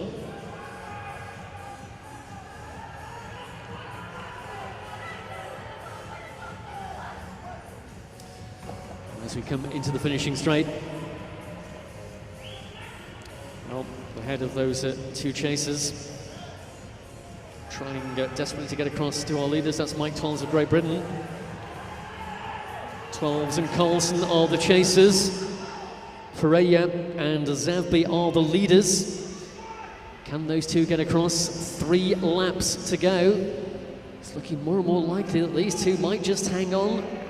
500 meters to decide the title of World Masters champion in the 55-59 scratch race. Pereira of Argentina begins to pull away now from Zavbi. Well, his Slovenian breakaway companion. They've been together for so long, but now Pereira gets a little bit of an advantage. It's Sabella, 1 lap to go this time. The chase is going to be for 3rd place, I fear. Pereira of Argentina leading Zavbi of Slovenia. Here is the battle for 3rd place. Can those two hang on? They've been away for the majority of the race, but the main field are closing them down now. This chasing group of 5 riders are getting ever closer to the back wheel of Zavbi, but here comes Pereira of Argentina. He'll hang on to take the gold. Silver will go to Zavbi of Slovenia. And 3rd place across the line there. We'll wait for confirmation of that one, the head of that chasing group. Whoa, that was very close indeed. Had that race been any longer, I think those two may well have been caught by that chasing peloton. But Ricardo Pereira of Argentina, subject to confirmation, will be the winner of the gold medal.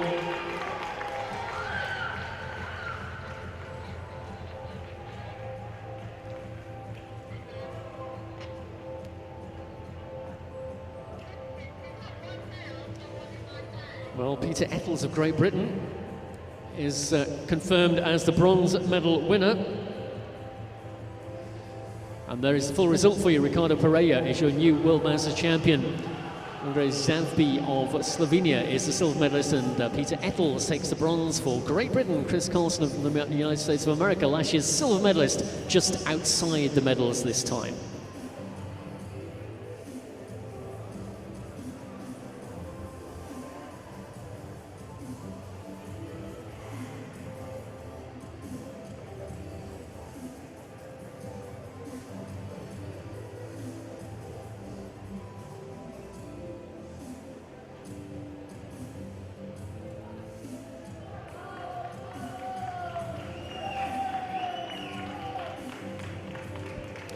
Well, the Argentinians have brought a strong contingent of riders to this World Masters Track Cycling Championships, and they're celebrating the first medal, and it's a gold one for Ricardo Pereira. Good ride as well from Andrej Zavbi from Slovenia in 2nd place. And Peter Ettles gets the bronze for Great Britain in 3rd.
Well, we can continue the action in the scratch race competition with our extra event.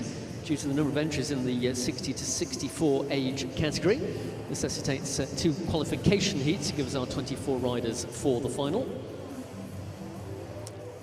two heats, each contested over 20 laps of the track, or 5 kilometres. First 10 riders from each heat will progress into the final. That final itself will come up a little bit later this evening.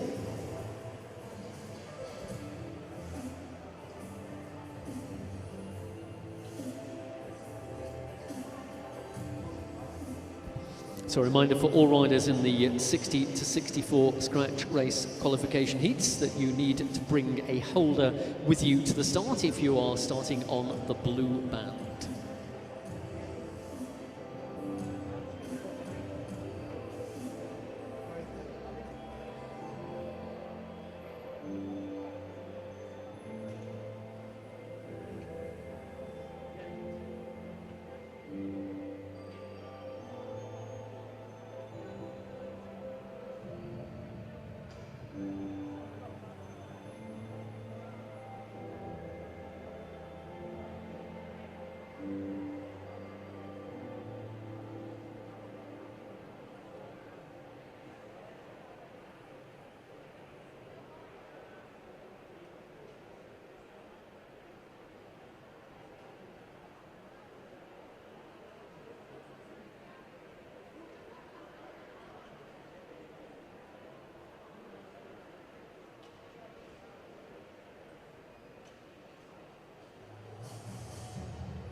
So there are 12 riders lined up for this first qualification heat, contested over 20 laps of the track, of which 10 will go into the final later this evening. Included amongst them, the silver medalist from Los Angeles last year, Larry Nolan, riding for the United States of America.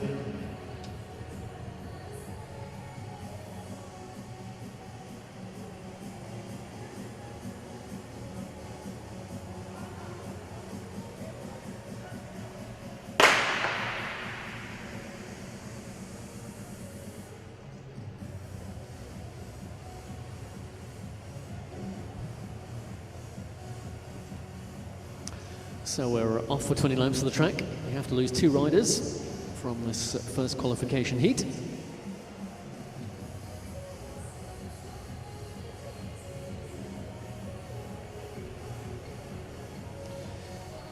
Larry Nolan, the aforementioned silver medalist, is the rider on the front there in the red and white colours.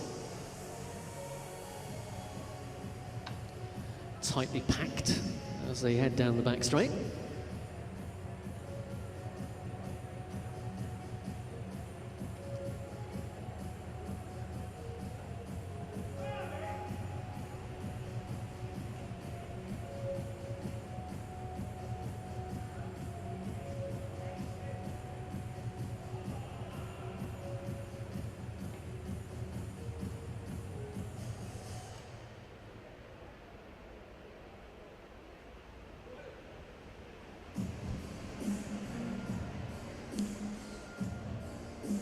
Andre Bekele of France, briefly having a little look at the front. 16 laps to go, 4 kilometres. Still no one chancing their arm and having a little look at the front. Just everyone having a turn and then drifting back further down the line. As reflected earlier in the day, over a relatively short distance such as this one. Just 2 riders to be lost from this qualification heat. Being at the back is not the place to be in the final run to the line. Equally, you don't want to make extra effort with the final to come later this evening. Not a lot of respite between the heats and the final. So it's a matter of reserving your strength for that final. So seeing 2 riders begin to make a move now off the front. Rapid response from the main field. Bill Brisman of the United States was one of those riders on the attack, but swiftly brought back into the fold. 13 laps to go.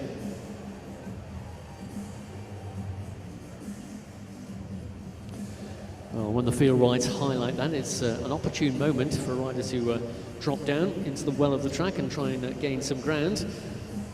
Once again, Larry Nolan, very significantly noted at the front of the race. Loved to convert last year's silver medal to a gold, I'm quite sure. The only one of last year's medalists to be here in Manchester this year. Little look under the shoulder from Nolan. Canada on the outside there. It's Stéphane Lebeau from Canada, the maple leaf on the back of his jersey. Almost at the half distanced mark now. 11 laps to go.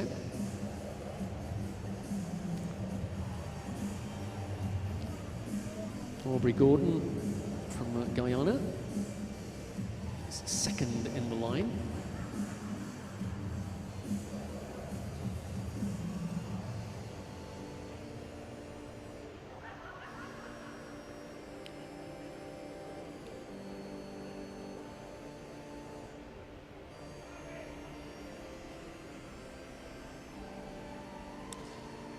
Nolan, having been at the back for several passages to the finish line, now drifts to the back, leaving a bike length or so to close down here. Is this a signal that Nolan's perhaps about to launch an attacking move, or maybe the sign of fatigue for the silver medalist from last year? Little look down at the track. Pace is not so high that he won't be able to regain the back of that main field. It's, the fact he's hovering off the back is an indication he's not perhaps got the speed he hoped for. And when we come down to the final few laps, you've got 2 kilometres to go. You could struggle to get to the front of the race. Remember, 2 riders will not qualify into the final. Nolan still leaves the gap here.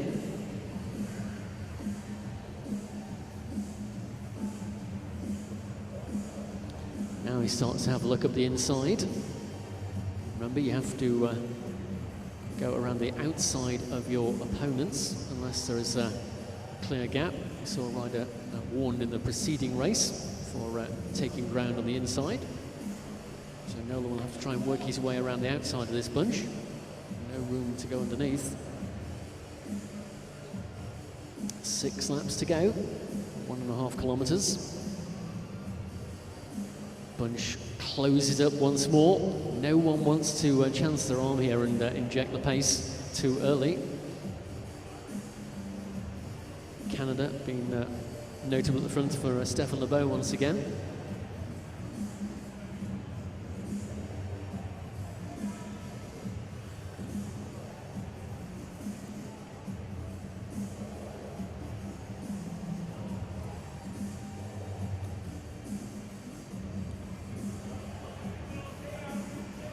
This one really is going to go down to the final few laps here.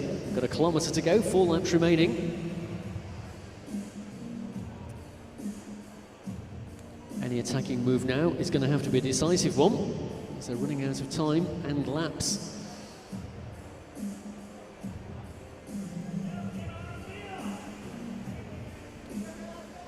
German colours in the middle of that group for Uwe Rübling.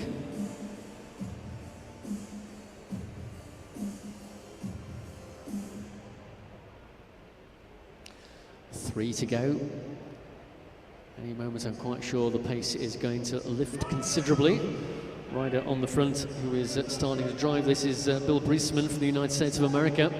Not the first time Briesman's been there. Lebow of Canada in second wheel now. Again, a little bit of daylight at the back. Larry Nolan safely in the midst of the main field and making his way forward. 2 laps to go. It's going to come down to the final sprint. Look out for the rider in black there moving up as well. That's Gary Hartles of Great Britain. Hartles up into 3rd place. Briesman, Lebow, Hartles is the order as they go down the back straight with 1 lap to go. With a bell this time.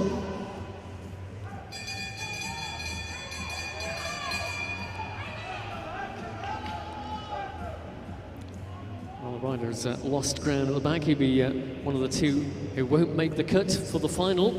But here's the run to the line. Nolan now safely back at the head of the race. So much so that he'll actually take the win ahead of Lebow. So those 2 riders are safely into the final a little bit later this evening, along with 8 further riders.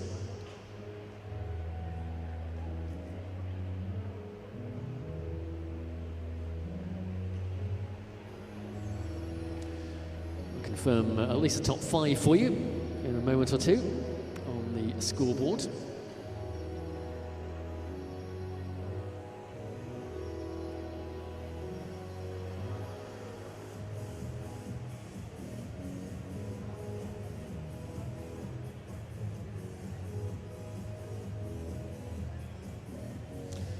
Second qualification heat will follow this one.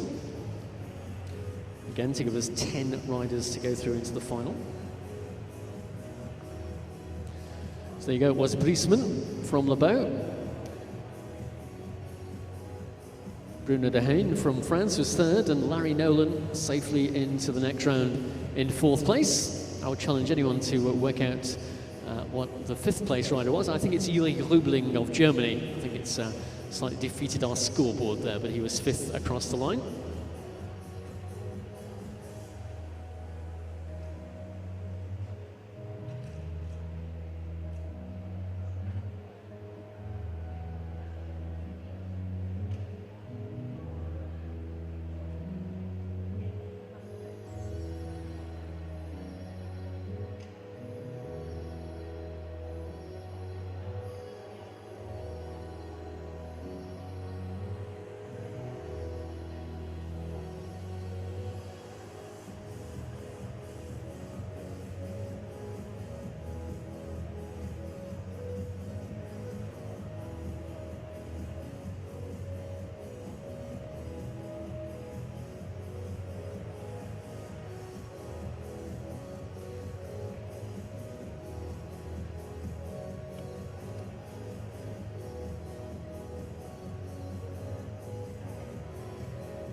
So the riders come onto the track for heat number 2 in the men's 60 to 64 scratch race qualification. Again, contested over 5 kilometres, 20 laps of the track. And once again, the top 10 riders in this heat will go into the final, where they'll meet the top 10 from the preceding heat.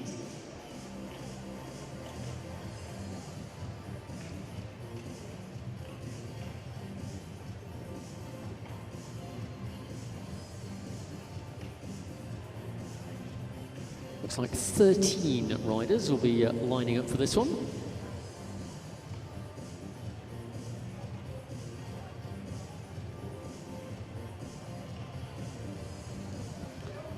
So we'll have one non-starter from the published list. Our trackside officials, even now, trying to work out which one that is.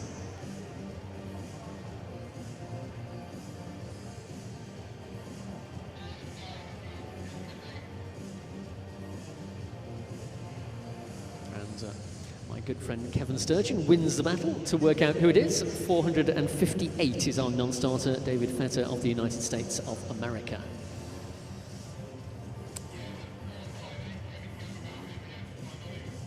So 13 riders to take the start. We lose 3 from this heat to give us 10 to go forward into the final. Thumbs up, ready to go. Great Britain, New Zealand, the United States, France, Argentina, Belgium, all represented in this race.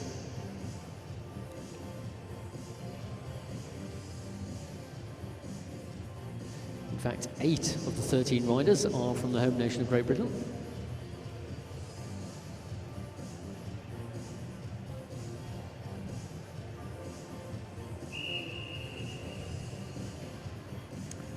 So away we go. Yves Le Quinac of France was the rider who started at the front on the fence.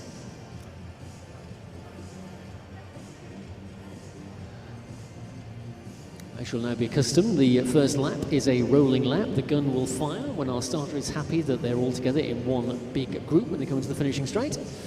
The gun is held aloft. And on the B of the bang, we're off and running for the second of our 60 to 64 scratch race qualification heats.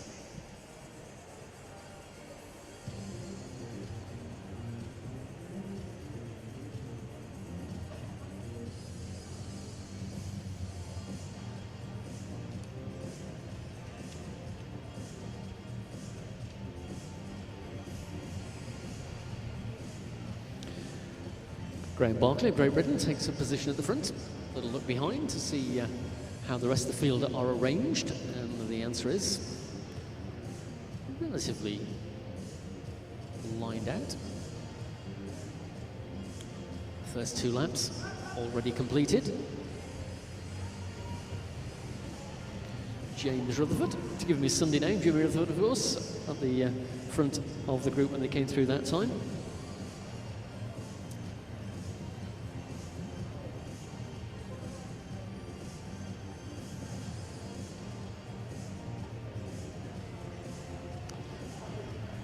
I'll just casting your mind back a few moments to the 60 to 64 scratch qualification heat number 1. I can tell you the 2 riders who did not qualify into the final were Bruno Coquillard of France and Mick James of Great Britain.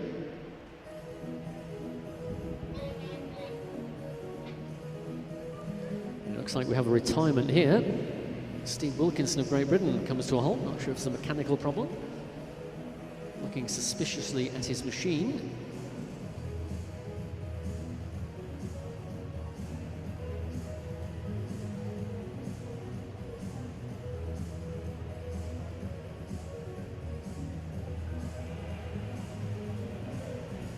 Trying to problem rectified within the 1.3 kilometres or 5 laps.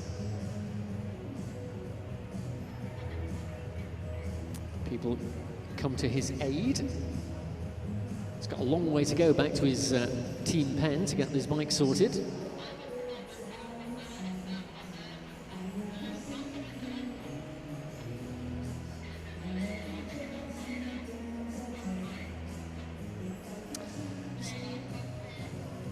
So just a couple of laps there for Steve Wilkinson to get back into the race without penalty, otherwise he'll be marked as laps behind.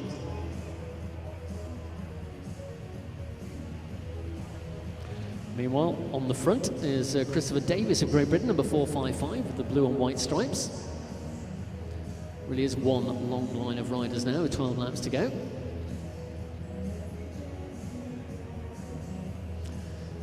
Just to clarify the rule for you, if a rider does suffer a mechanical problem during the course of a distance race like this one, a scratch race, provided it's not in the final kilometre, they have got 1.3 kilometres, which is 5 laps, in order to get back into the race. If they don't manage to do that, then they will incur a lap penalty.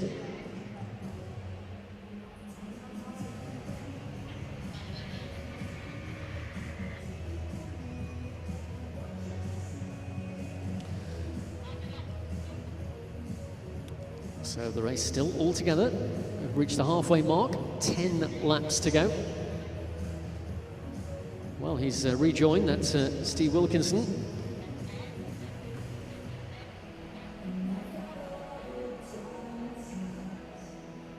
So he's got to chase his way back onto the bunch now.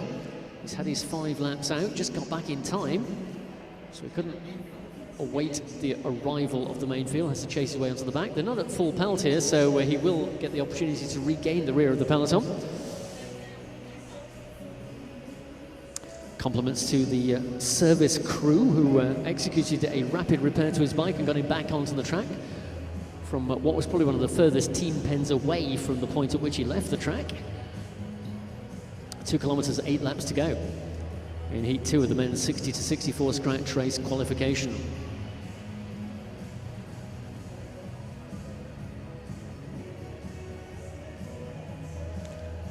It's a bit of a duathlon here for Steve Wilkinson. Did quite a bit of running to get to and from his team pen with his bike as well.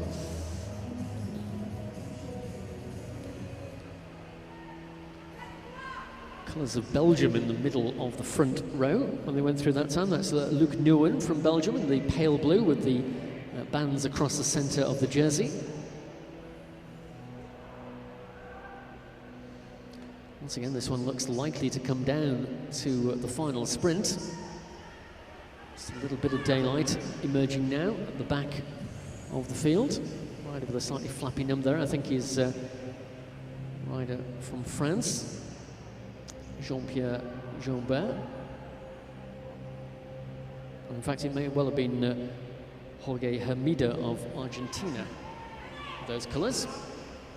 Indeed it is. Just difficult to see the 3rd digit of his number from where we're sitting. 1 kilometre to go. But he's safely back in the bunch anyway. Still Belgium on the front, along with Great Britain, Christopher Davis, the blue and white, right at the bottom of the track now. Little move starting to develop at the top of the bunch as they come into the finishing straight with 3 laps to go. The rider there in the green and white. It's Keith Jones from Great Britain. Now starting to pull clear the front of the bunch with a couple of laps to go. The ideal opportunity to launch an attacking move at Alan Valence of Great Britain being pursued here by Christopher Davis. So Great Britain in positions 1 and 2 here as they come around with 1 lap to go on the bell this time. Valence, Davis. Ken Rosner of Great Britain in the yellow and blue also trying to get up there. But Valence picked his moment, hanging on at the front. Can anyone get round him? Less than quarter of a lap to go. Valence of Great Britain is going to take the win here. I think Rosner will get second ahead of Christopher Davis. Those 3 will certainly qualify. We'll confirm the exact order across the line when we see the results. 6 minutes 54 seconds of racing in the second of our 60 to 64 scratch race qualification heats.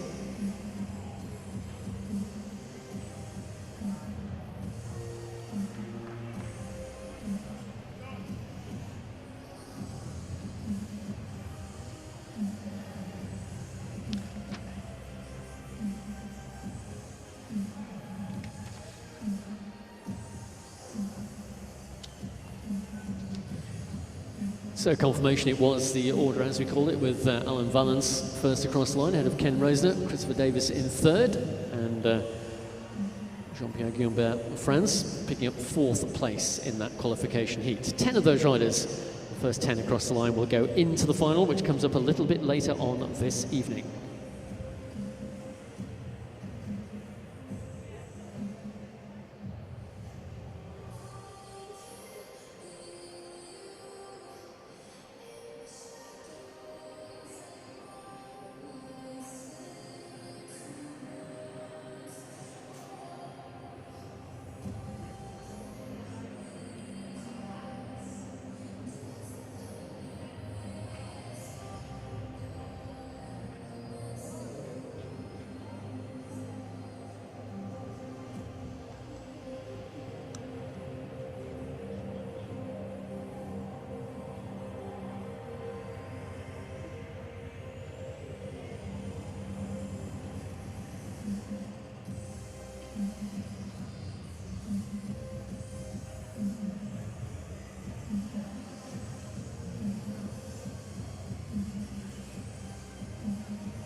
Ladies and gentlemen, victory ceremony.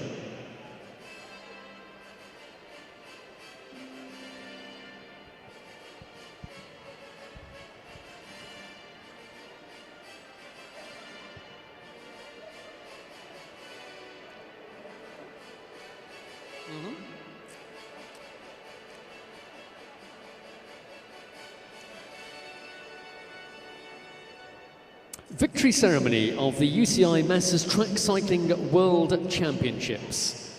Women's 75 plus pursuit. The medals, jersey and flowers will be presented by Bob Howden, President of British Cycling. In first place, the Masters World Champion and winner of the gold medal, representing the United States of America, Patricia Baker.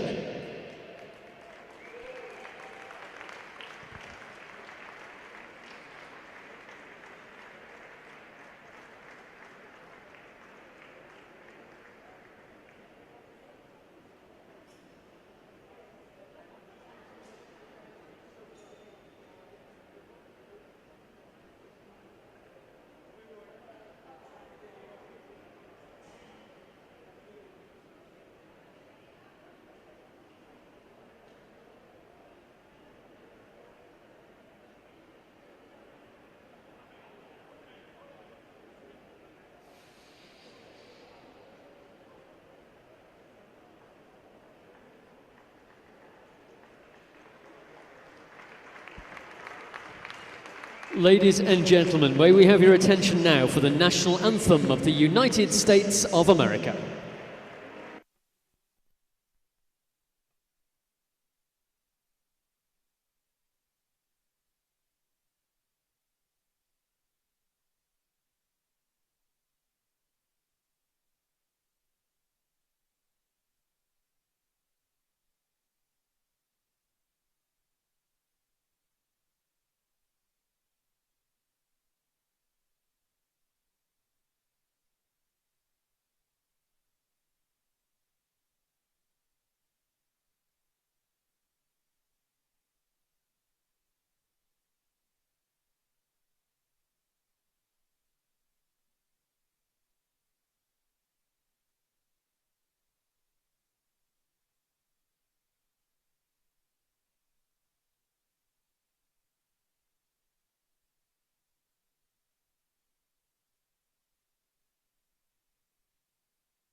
Ladies and gentlemen, victory ceremony.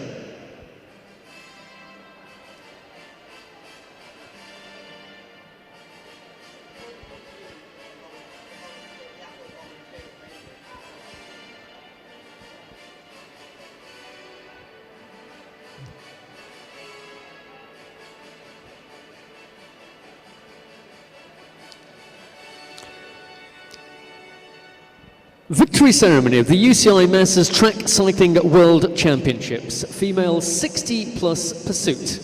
The medals, jersey and flowers will be presented by Brian Cookson, former president of the UCI and British Cycling. In third place and winner of the bronze medal, representing Great Britain, Barbara Wiles.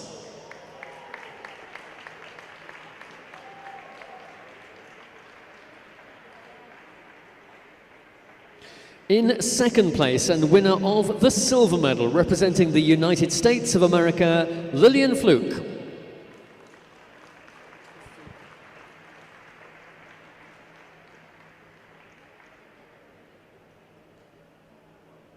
In first place, the Masters World Champion and winner of the gold medal, representing the United States of America, Elizabeth Heller.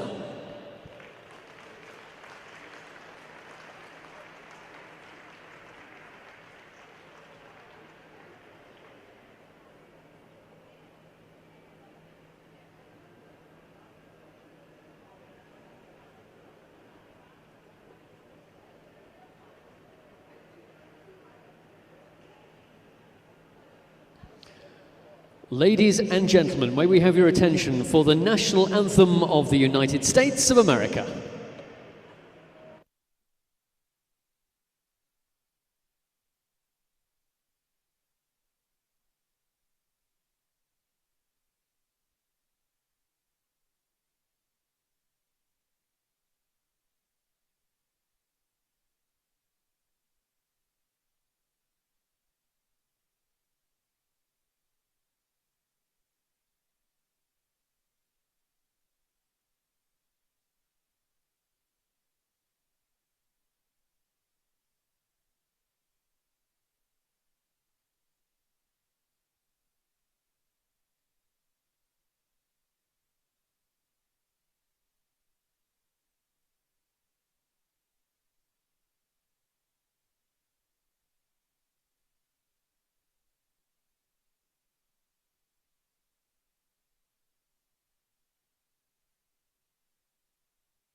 Ladies and gentlemen, victory ceremony. Yep.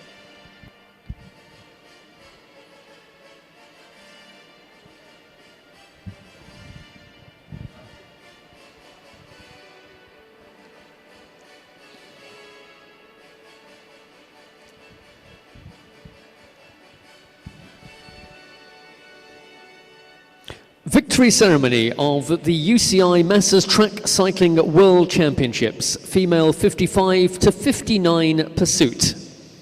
The medals, jersey and flowers were presented by Bob Howden, chairman of British Cycling.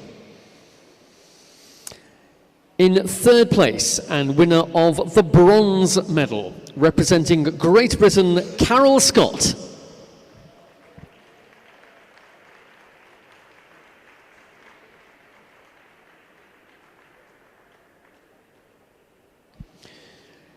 In second place and winner of the silver medal, representing Denmark, Janni Borman.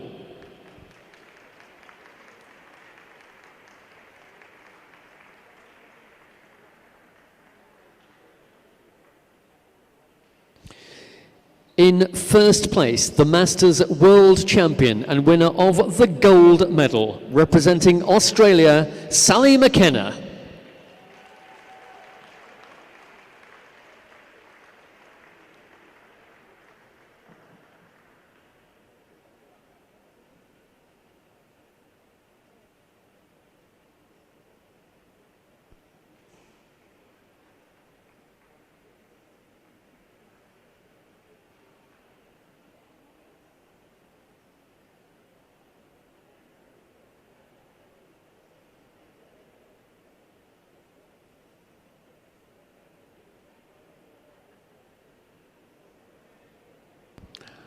Ladies and gentlemen, may we have your attention now for the national anthem of Australia.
Ladies and gentlemen, victory ceremony.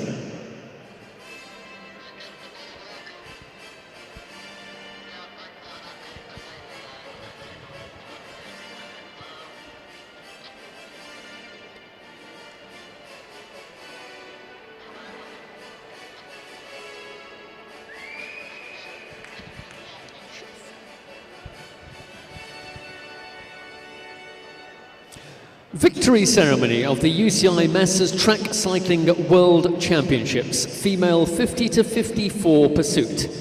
The medals, jersey and flowers will be presented by Brian Cookson, the former president of the UCI and British Cycling. In third place and winner of the bronze medal, representing the United States of America, Charlene Yarnell.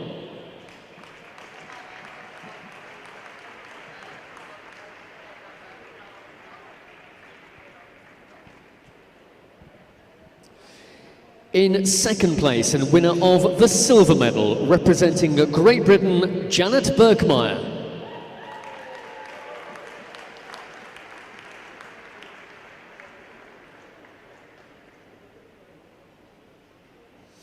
In first place, the Masters World Champion and winner of the gold medal, representing Great Britain, Jane Payne.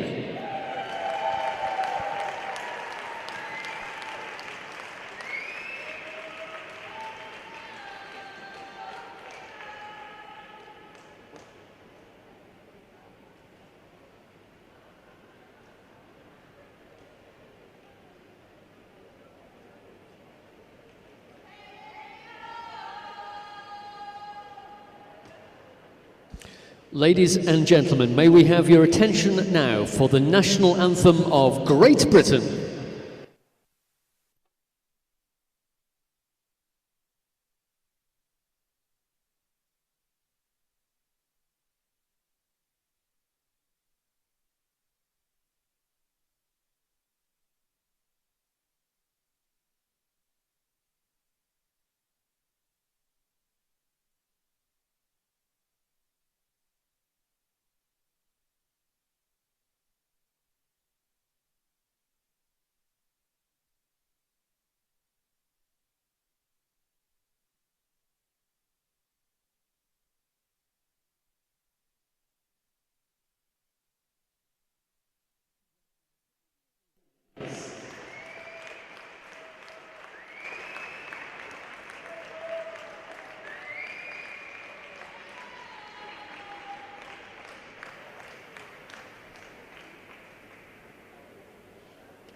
Ladies and gentlemen, victory ceremony.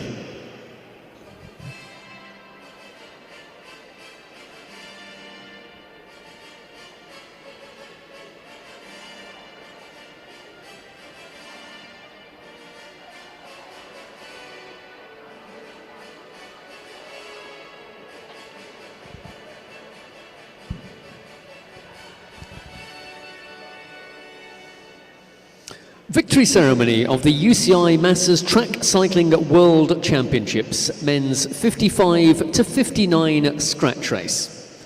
The medals, jersey and flowers will be presented by Bob Howden, President of British Cycling. In third place, and winner of the bronze medal, representing Great Britain, Peter Ettles.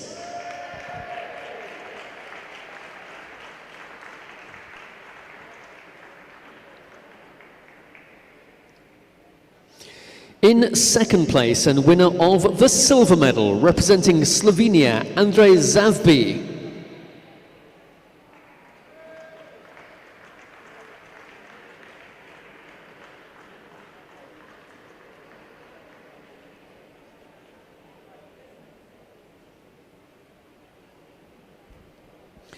In first place, the Masters World Champion and winner of the gold medal, representing Argentina, Ricardo Pereira.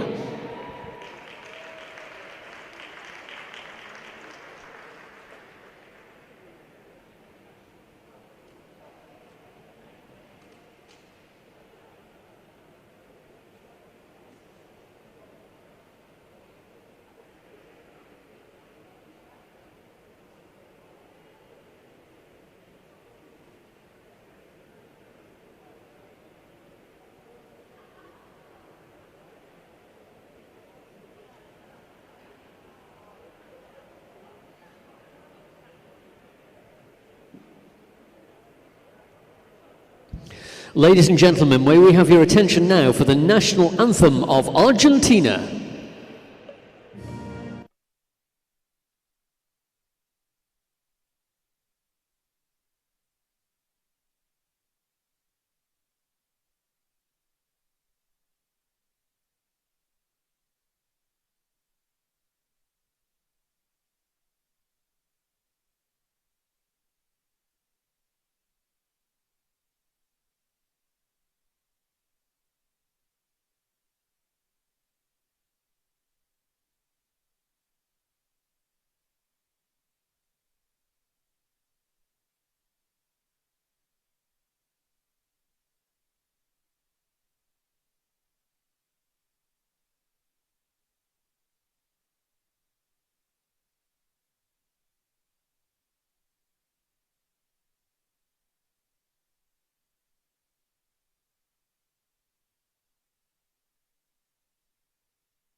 So our competition programme here on day one of the 2019 Masters Track Cycling World Championships will continue now. We move into the finals of the female 45 to 49 pursuit. First final on the track will of course be the battle for the bronze medal.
So the bronze medal final is an all-American contest between Vicky Appel, who will start in the home straight, and Christine de Cole, who will start in the back straight.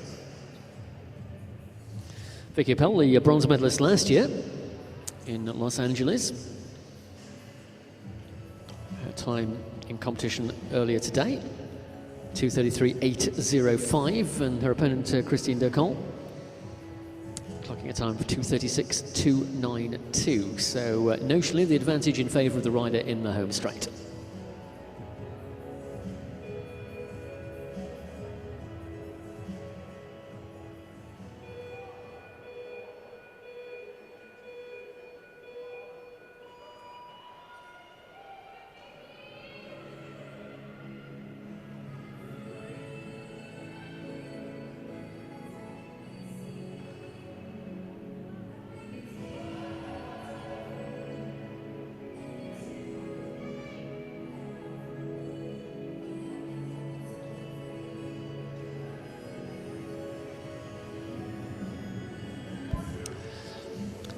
So Vicky Appel getting the better start.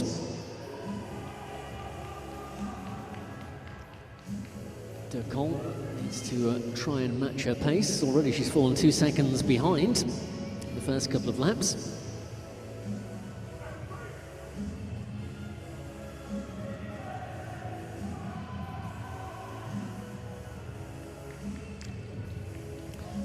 Appel really eating up the track at the moment. Rapidly gaining ground on her opponent, now almost 4 seconds the advantage.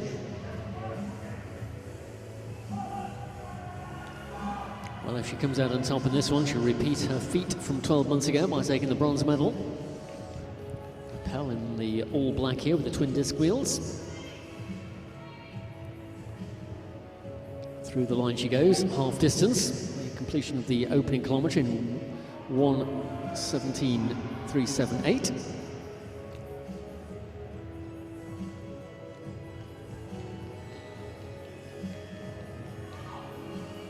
Now 5 seconds the deficit for de Cole. I fear there's no coming back for this one. And for the second consecutive year, Vicky Appel will be collecting a bronze medal on the podium here this evening. It's the closing stages now, the remaining 500 metres. Appel rock steady on the bike. Out of corner 2. Her opponent looming larger as she gets closer. She won't make the catch because they were just 1 lap away now, and already Appel comfortably the recipient of the bronze medal. De Cole goes through the bell as well. She's almost 8 seconds behind now. And as she comes back into the home straight for the final time, the winner of the bronze medal for the United States of America is Vicky Appel.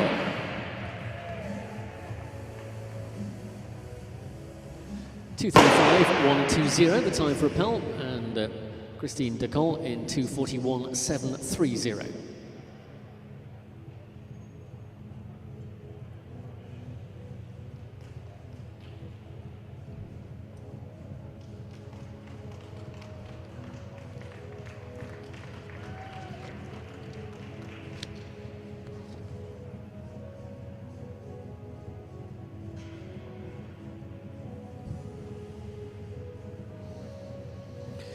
So the gold and silver medal final is a repeat of the ride this morning in the qualification round.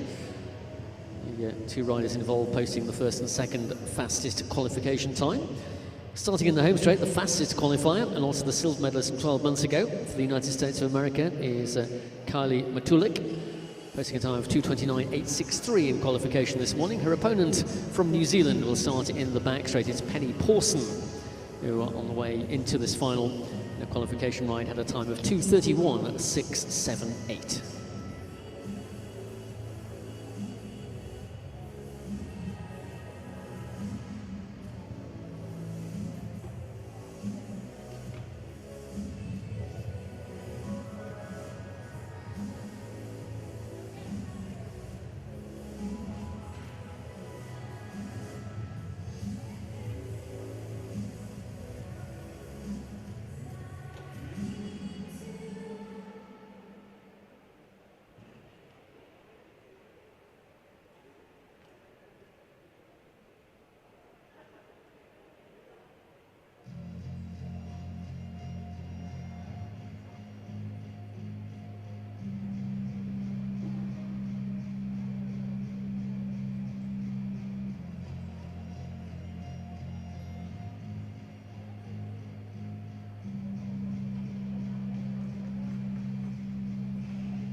So the battle for the gold and silver medals between the United States of America and New Zealand is underway.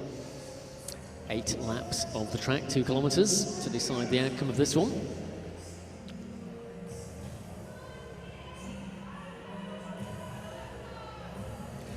And it's Penny Pawson who's made the fastest start, marginally ahead of Kylie Pfluke at this stage, early stage of course.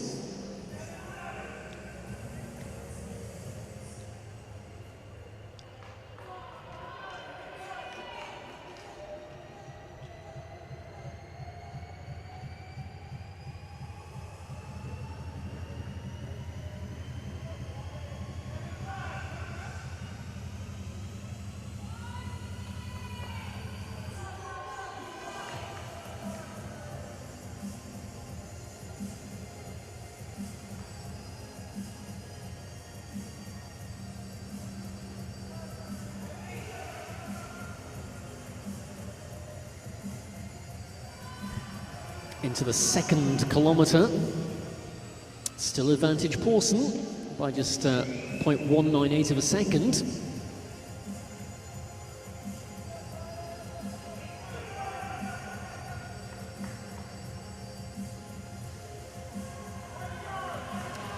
Well, as Pawson saved her better work for the final, because Pfluke's still behind, 2 laps to go. Still just a very small margin of advantage for the Kiwi. And now fortune has swung in favour of the rider from the United States of America in the home straight. Kylie Pfluke begins to lift to the pace now. Sees the prospect of a gold medal. Improving on her silver from 12 months ago in Los Angeles. Into the closing lap here in this women's 45-49 pursuit final. Just 0.088 ahead here for Kylie Pfluke. It's going to be really close. And just by 0.172 of a second, Kylie Pfluke takes the gold medal in the 45-49 pursuit. Valiant ride from Penny Pawson. She was ahead almost until the last couple of laps. Time of 2:32.226 gives her the silver medal.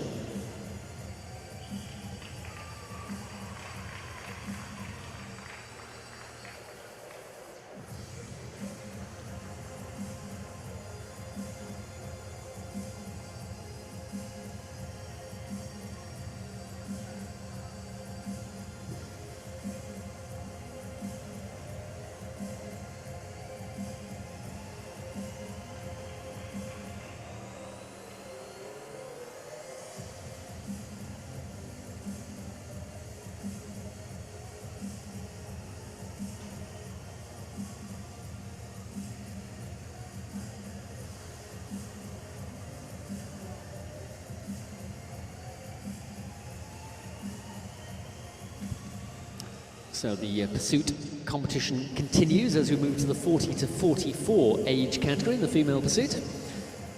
And first up will be the bronze medal final. All riders involved in both finals representing Great Britain here, so guaranteed 3 medals for the home nation. First up we have the bronze medal final between Nikki Kovacs, who will start in the home straight wearing race number 32, and her opponent, who will start in the back straight, number 35, is Madeline Moore.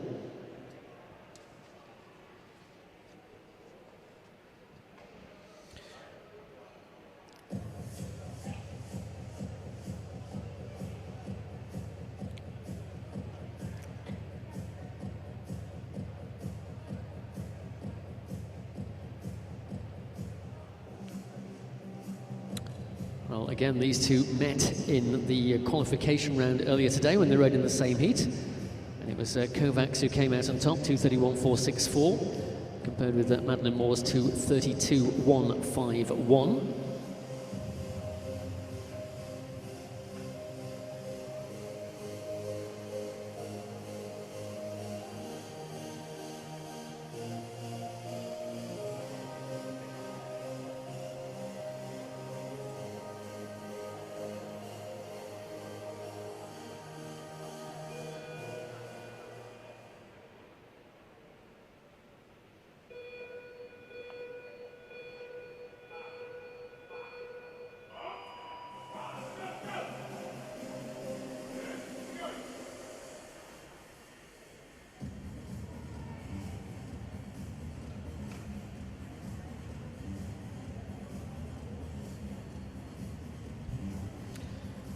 Well, a very evenly matched first half lap. Both riders getting a good start away from the gate. Now to build on that momentum, to carry it through the 8 laps.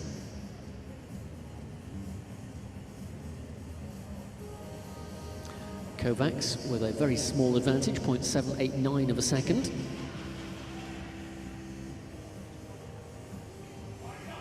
Stretched out on those aerodynamic handlebars.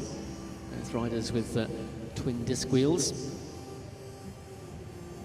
Our opponent, Madeline Moore, in the black and orange colours, heading towards her starting station in the back straight.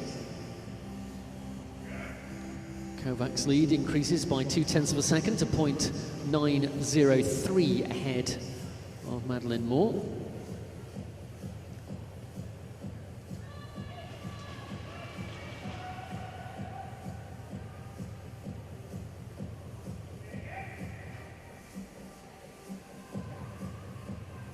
Into the second kilometre. Kovacs has been ahead from the start, but only a very tenuous lead, 0.5 of a second, so Moore starting to come back at her a little here. It was Kovacs who was the faster in qualification by less than a second, though. So again, the closest in that qualification heat being reflected here in this bronze medal final. It's still advantage Kovacs, though. They're going to come round for the bell in the home and the back straights this time. Kovacs' lead extends now for the first time beyond a second. It's 1.442 ahead now for Nikki Kovacs. Kovacs takes the bell. Moore into the back straight, 0.18 now behind. So Nikki Kovacs looks as though she is going to deliver a bronze medal here. At the end of this ride, she's heading towards the conclusion. The gun will fire to indicate the end of the match, and bronze for Nikki Kovacs of Great Britain in 2:32.377. Silver medal for Madeline Moore, also from Great Britain, in 2:34.662.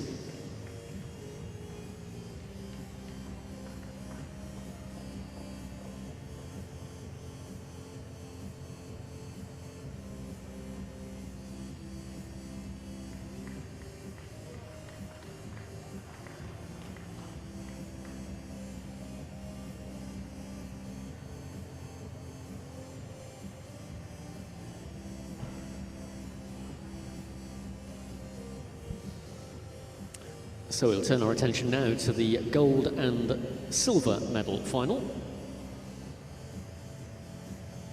And And once again, this is a repeat of the qualification heat this morning between the two Melanies, Melanie Snedden and Melanie Dobbins, both from Great Britain.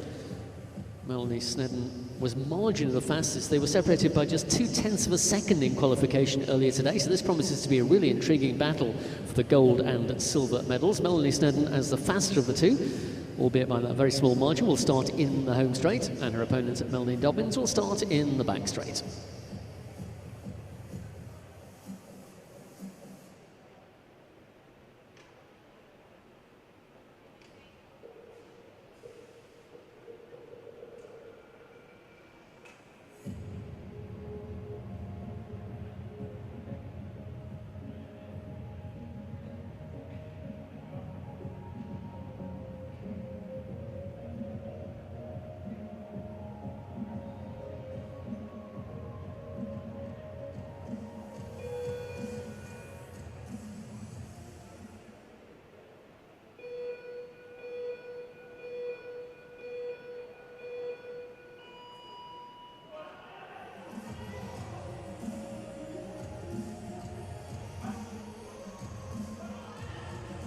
Well, with such a small margin of difference in qualification, this really could be anybody's race. Getting a good start is key, and both riders are comfortably away. Marginal advantage for Melanie Snedden, it really was marginal. Now both settled into their aerodynamic positions. Snedden pulls out a 2.7, a 0.27 I should say, second advantage ahead of Snedden.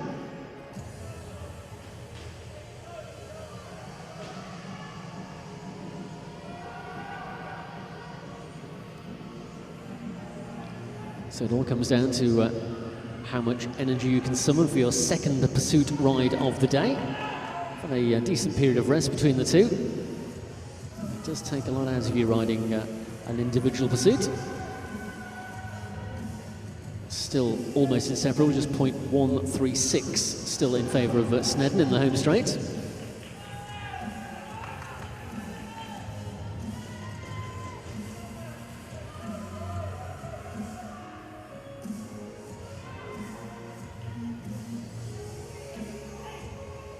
Two-tenths of a second now the lead for Melanie Snedden.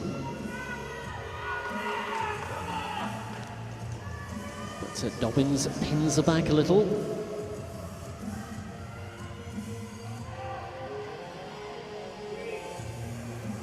And it is just 0.04 of a second that separate them now. Can Melanie Dobbins overhaul Melanie Snedden in the closing 500 metres? Nail-biting finale as Snedden scatters the timing pads far and wide.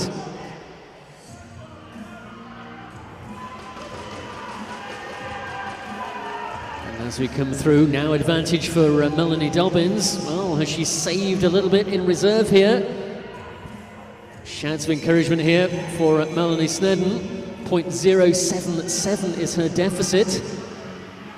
Well, these two by eye will almost be inseparable as they cross the line, but the timing system will prove to be the deciding factor.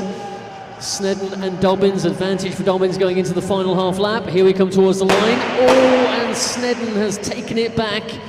Just 0.733, the difference between gold and silver. But Melanie Snedden was pushed really, really closer by Melanie Dobbins. Melanie Snedden is your gold medal winner and World Masters champion for 2019. Melanie Dobbins, a very credible silver medal. And the bronze, well, that was taken by Nikki Kovacs.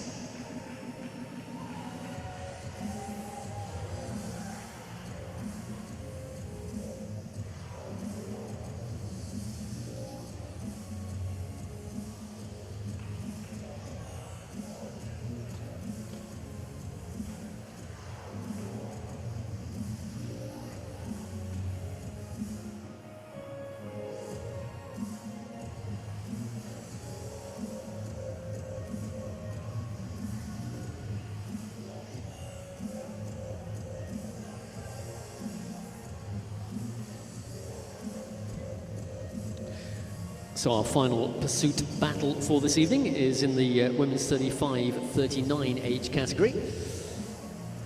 Again, two finals, first for bronze, second for gold and silver. Riders who will come to the track for the bronze medal final in the home straight will be Alison Pfluke of Great Britain. Her opponent from Poland is Anna Rajkowska, who will start in the back straight.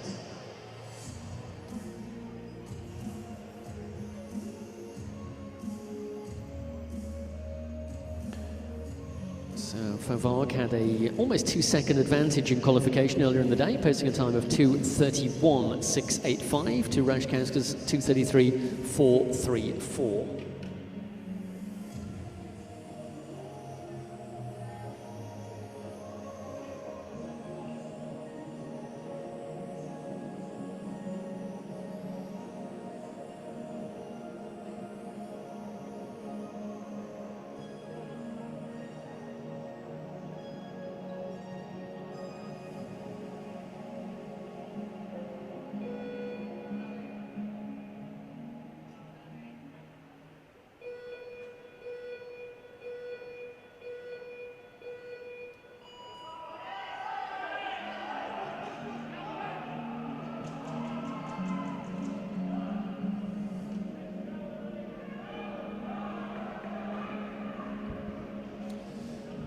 Pfluke of Great Britain in the black, and Rajkowska of Poland in the white and red.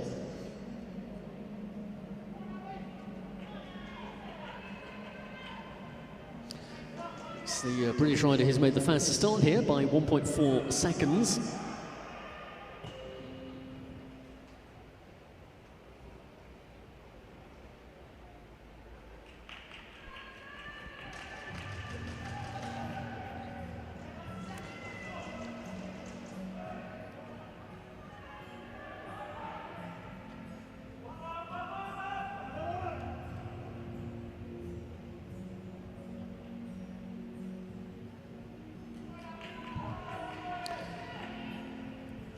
Next time round, we're at the halfway mark. 1 kilometre gone, 1 kilometre to go.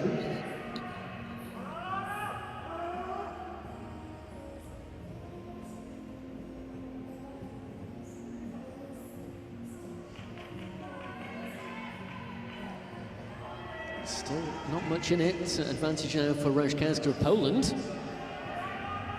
Starting to up the pace here. Being cheered on by the Polish contingent at trackside. So Pfluke under pressure for Great Britain. Rajkowska continues to press home her advantage, 1.136 now ahead of Pfluke.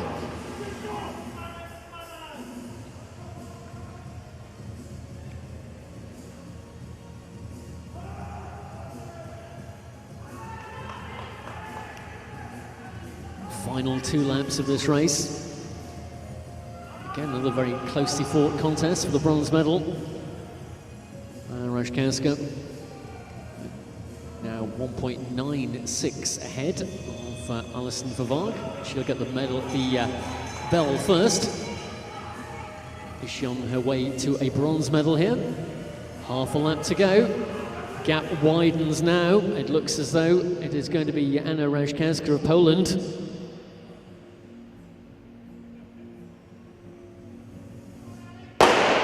She's first across the line and takes the bronze medal for Poland. Anna Rajkowska of Poland is your bronze medal winner, and 4th place for Alison Pfluke of Great Britain.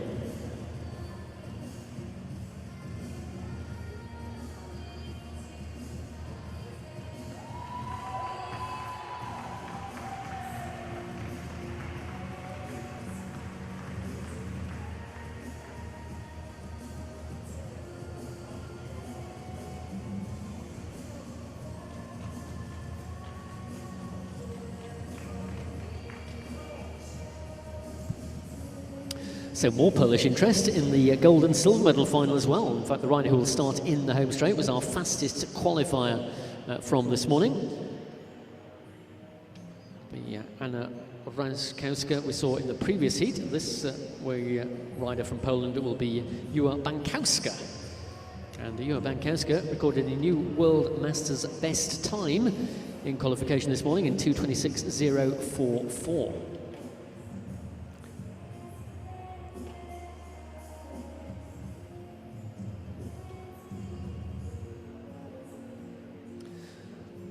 Well, already with a record to her name. I'm sure she'll want to add the gold medal.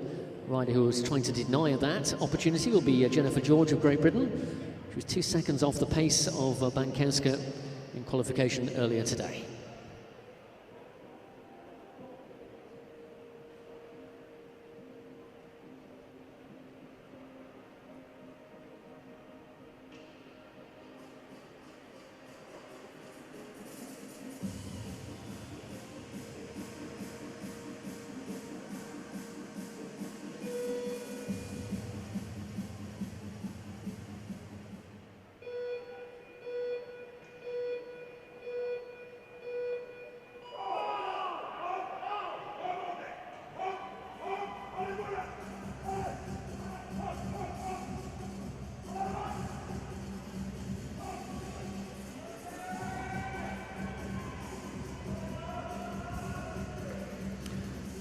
Well, Jennifer George is going to weigh the fast for the two.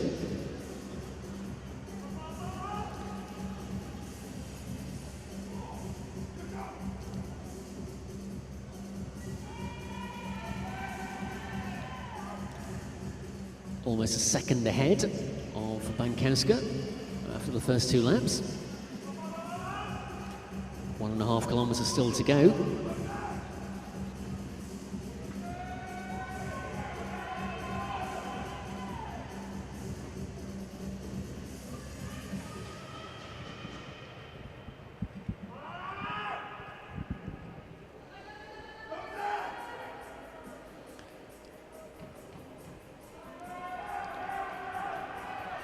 Through the halfway mark, and still an advantage for Jennifer George of Great Britain.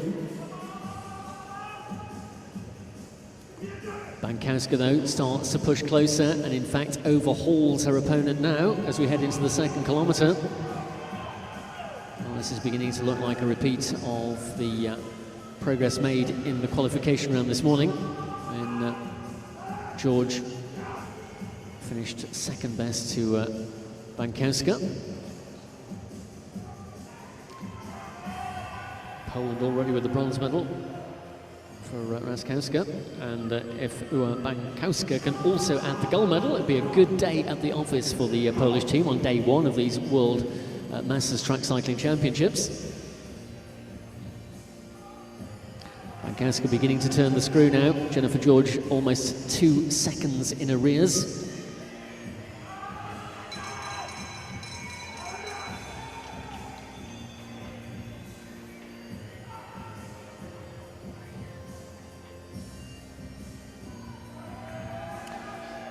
Well, Bankowska came good in the 2nd half of this pursuit and now has a comfortable advantage. Across the line she goes, and it is gold for Poland, and Bankowska to add to her new World Masters best time established in qualification earlier this morning. And I can tell you that that is another new World Masters best time. She's beaten her own record from earlier today. 2:26.044 in qualification, now 2:25.363. Silver medal for Jennifer George of Great Britain.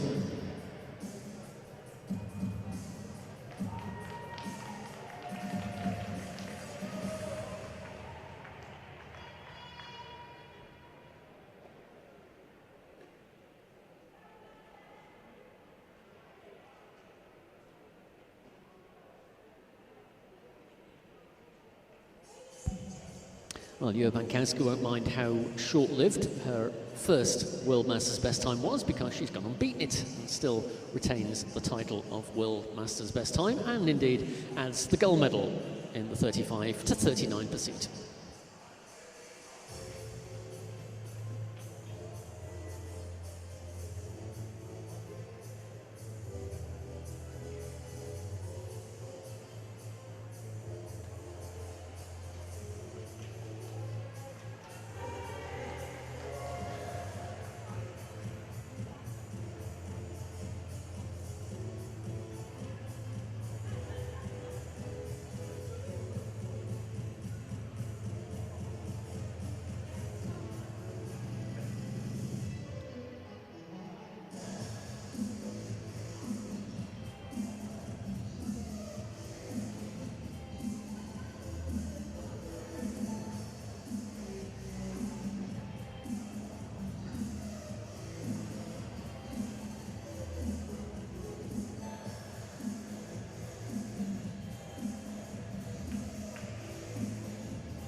So our next final, which will shortly be on the track, is in the men's 60 to 64 scratch race.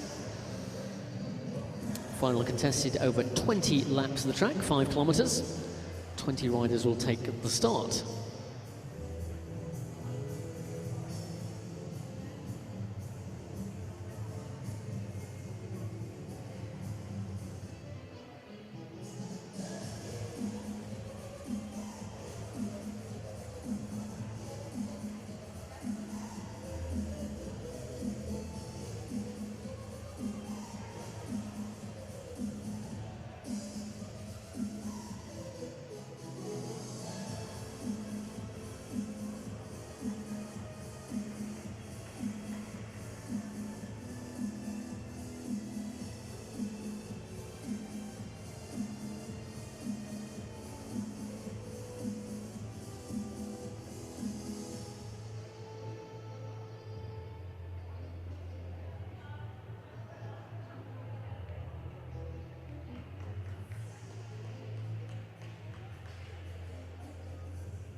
So the riders coming out onto the track for this men's 60 to 64 scratch race final.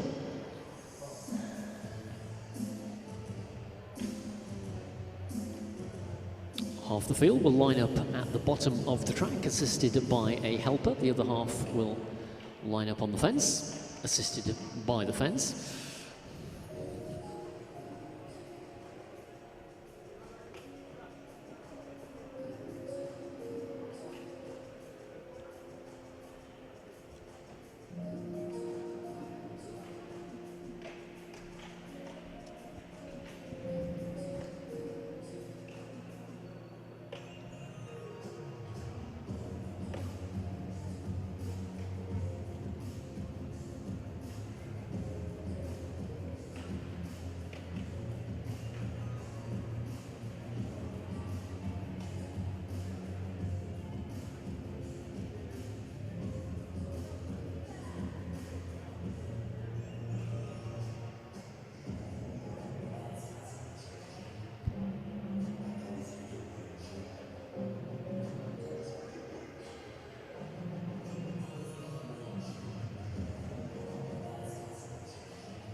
Well, it looks like we're almost set to go.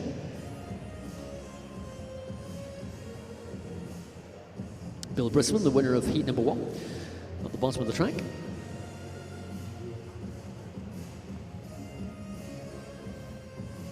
Uwe Rubling of Germany is at the front of the line on the fence.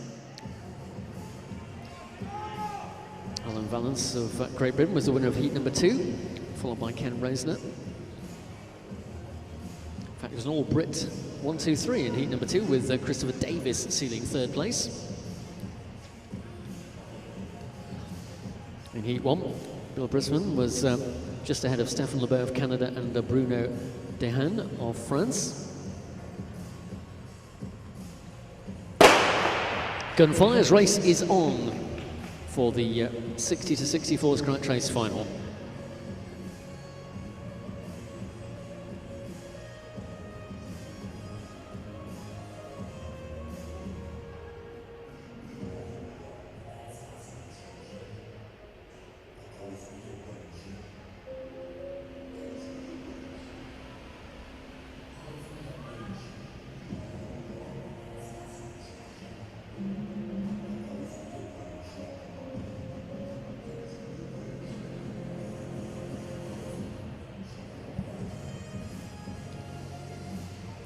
Well, we saw two very cagey qualification heats. I suspect you might see a more attacking final. Just 20 laps of the track to be covered. Already the main field developing into one long line down the back straight. Pressure being applied at the head of the race. The man who is driving the pace there is Larry Nolan, the silver medalist from last year in Los Angeles. Splitting the field in two. So that little gap will close as the second half of the peloton regains the front. Meanwhile, two riders go clear. Larry Nolan along with Andre Micheli of France. Small advantage for those two. First rider loses contact at the back of the race. As our two leaders, just a very small advantage, 15 laps to go.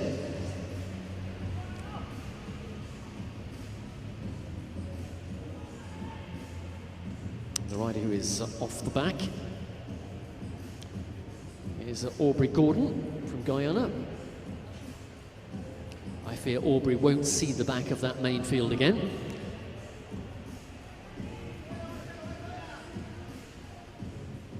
Christopher Davis, who was a third place rider in the second heat, just making sure he doesn't find himself too close to the back, moving up on the inside.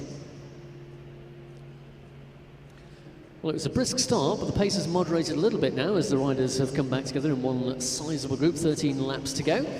Not long before the next attack begins to develop, though, and that is Mark Minting of Great Britain. It's gone off the front, but once again, three more riders are very attentive to that move. And this four-man leading group is now beginning to gain some ground. 12 laps to go, 3 kilometres of racing remain. Canada in there as well in this leading group, so too Larry Nolan for the United States of America. But once again, the main field dragged across the gap. The rider from Belgium is doing a good deal of the work there to close that gap. That's Luke Nguyen from Belgium. All back together once more. 11 laps to go, almost at the halfway mark. Aubrey Gordon has retired from the race, so we're down to 19 riders to contest this one. Another sizable amount of daylight has appeared at the back as another rider loses contact. It's Canada on the front now. That's Stefan Lebeau.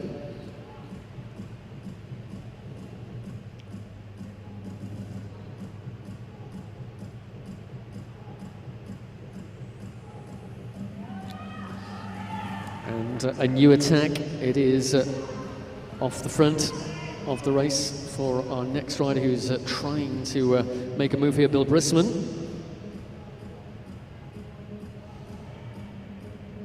It's Mark Minting, who attacked a few laps earlier for Great Britain, is now off the back. Brisman is away here. The main field will have to be attentive to this move because Brisman, winner of the first heat of qualification earlier this evening, for the United States of America. Oh, big crash has brought 3 riders down in the back straight. Brisman continues. The track is clear, so the race will continue. Those riders who were involved in that incident, 1.3 kilometres to try and get back into the race. Although when they get to the final kilometre, they won't be permitted to return to the action. It's still Brisman on the front. Despite the drama erupting behind him, he has continued unabated with this attack. He moves Stefan Lebeau at the front of the chasing peloton. Look at the advantage of Brisman. It's the length of the back straight for the American here. 5 laps to go. Rider returning following that crash here. That was Graham Bunn of New Zealand. Graham Bunn from New Zealand, who is back in the race. Mark Minting's retired. Bill Brisman ahead of the race. Half a lap advantage now for the American with just a kilometre to go. Well, the main field, I think, have missed their chance because Bill Brisman is continuing to capitalise on this advantage. Lots of words of advice being offered to the riders in the main field, and now the attacks come, but I fear they've left it too late for the gold medal chance. Just 3 laps to go. Brisman is in the same straight as the back of the main field. Well, attacking from the front here is Larry Nolan, silver medalist last year. hoping he can repeat that feat. Is Brisman beginning to tire? Still 2 laps to go. Nolan riding well across the gap. Stefan Lebeau also in hot pursuit as well. Little look behind for the next man in line also, as he picks up the momentum. Brisman though, hoping for the sound of the bell, and there it is. So Bill Brisman of the United States of America just got 1 lap to go. Larry Nolan desperately trying to catch him. Stefan Lebeau of Canada is on the attack for 3rd place as well. Those 3 riders with a clear advantage. There they are in the back straight. Brisman followed by Nolan, followed by Lebeau. They're going to come into the finishing straight. That will be the order in which they cross the line. Unless Nolan can get onto the wheel of Brisman, is close, but not close enough for Larry Nolan. Once again, he gets the silver medal. The bronze goes to Stefan Lebeau of Canada, but your gold medal winner and World Masters champion with that audacious attacking move, it is Bill Brisman of the United States of America.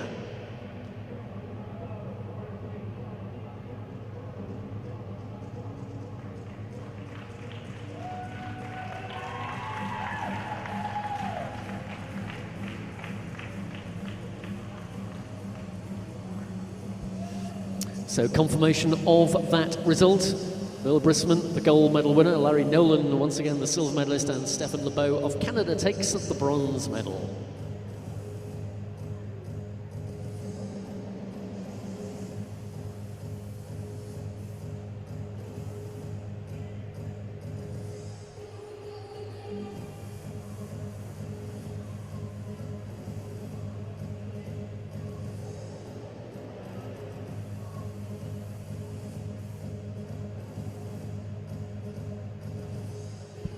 Well, our final competitive action on this opening day of the UCI 2019 Masters Track Cycling World Championships is just a few moments away.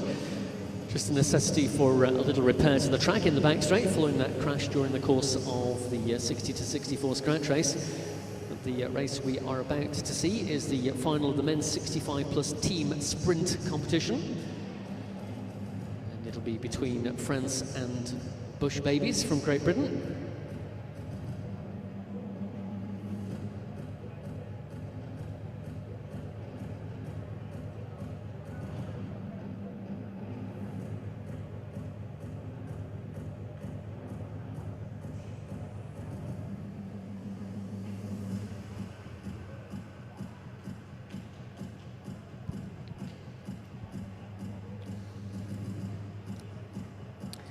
Well, already looking forward to the action in store on day 2 of the World Masters Track Cycling Championships. The competition begins tomorrow morning at 10 o'clock with the pursuit heats in the men's 35 to 39 age category. We've also got some team pursuiting, sprinting, of course the continuation of the 50 to 54 sprint that reached its quarter-final stage earlier today and will be into the semi-finals tomorrow.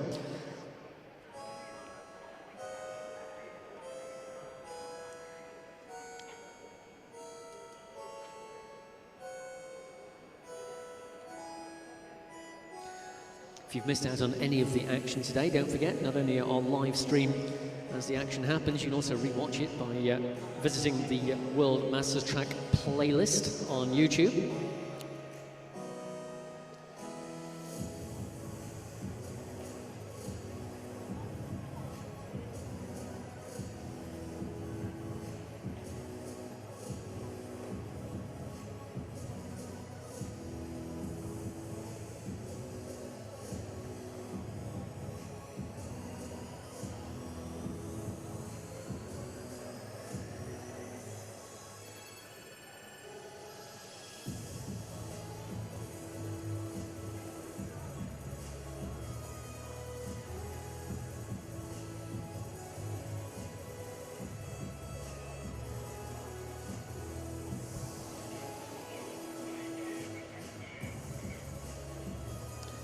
Well, during the course of that crash that took place, a piece of electronic equipment has become dislodged from someone's bike. So if you're missing your Garmin, which I'm sure was out of your view and taped up, but it's come from your machine, we have got it.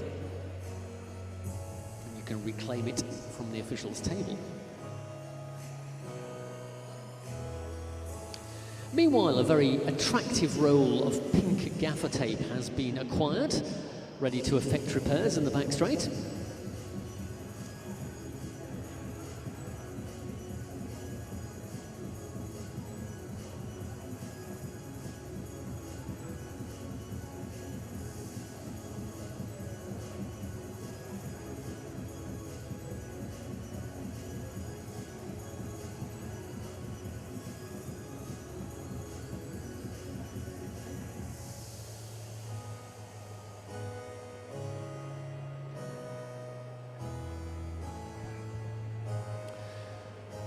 So this is a call now for anyone who happens to have a vacuum cleaner in their pocket, or maybe a brush tucked up in your rucksack. Wouldn't mind borrowing it whilst we clear the debris from the track.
Well, it looks like the make, do and mend kit has been effective in the back straight, and track repairs have been effected in order to continue with our final race on the track this evening. Don't forget, we've got all of our victory ceremonies yet to go.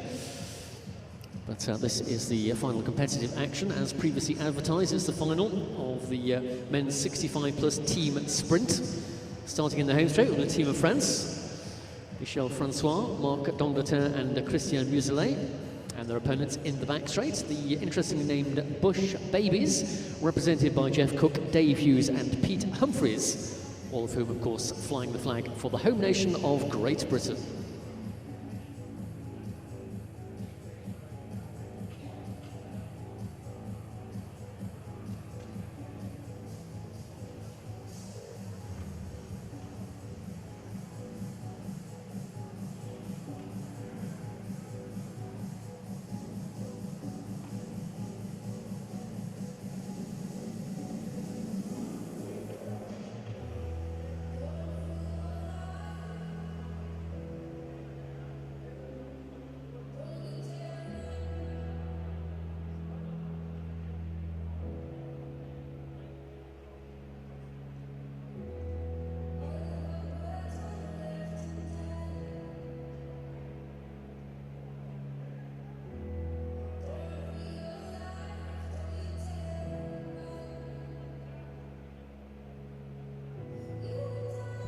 So the starting order for the French in the home straight. Man in the gate is Michel Francois, man two Marc D'Angleterre, and Christian Muselet is third man away.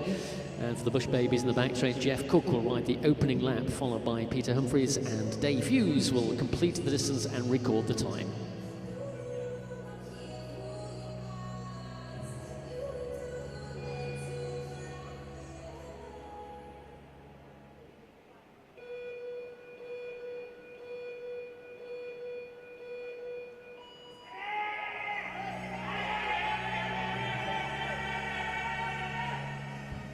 So it's the French team who qualified the faster of the two, hence their start in the home straight here. Just the two teams entered in this championship.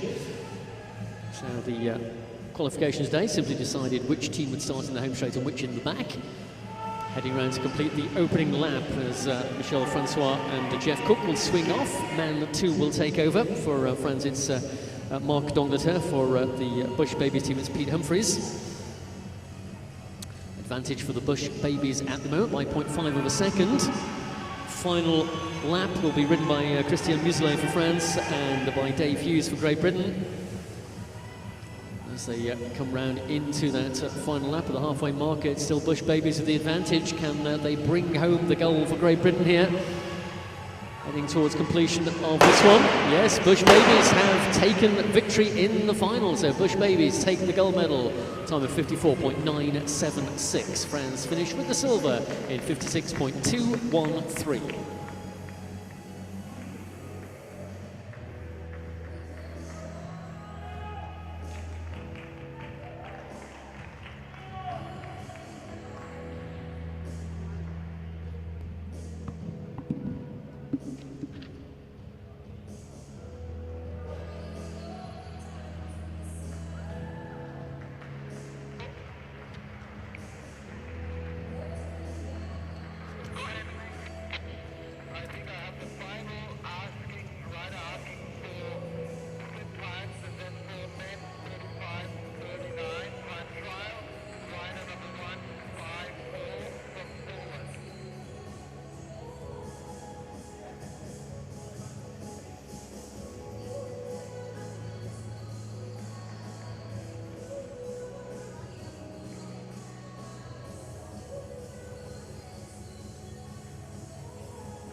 Ladies and gentlemen, victory ceremony.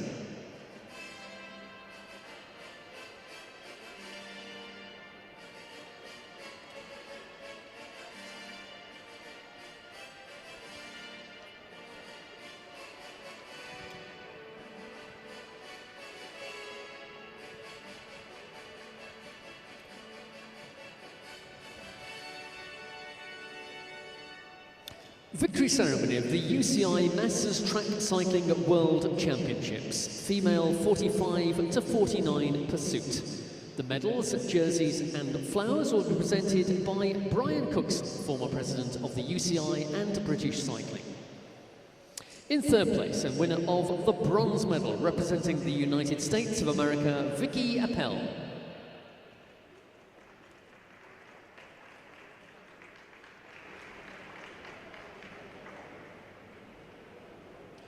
In second place and winner of the silver medal representing New Zealand, Penny Pawson.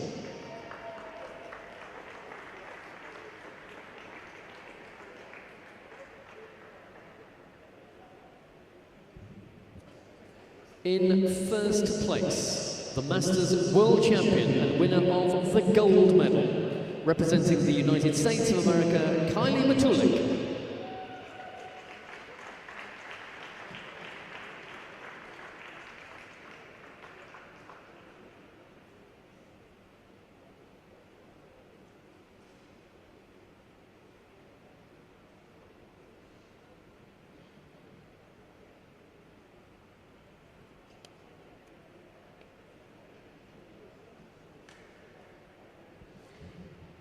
Ladies and gentlemen, may we have your attention now for the national anthem of the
Ladies and gentlemen, victory ceremony.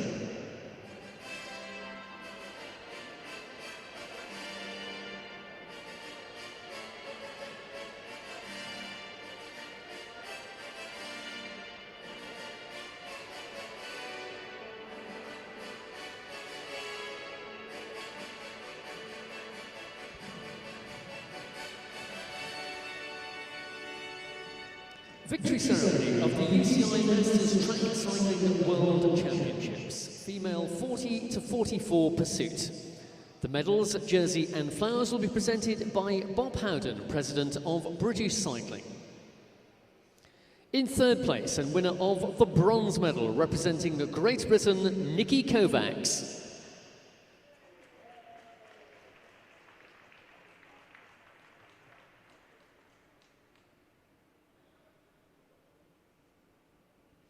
In second place and winner of the silver medal representing Great Britain, Melanie Dobbins.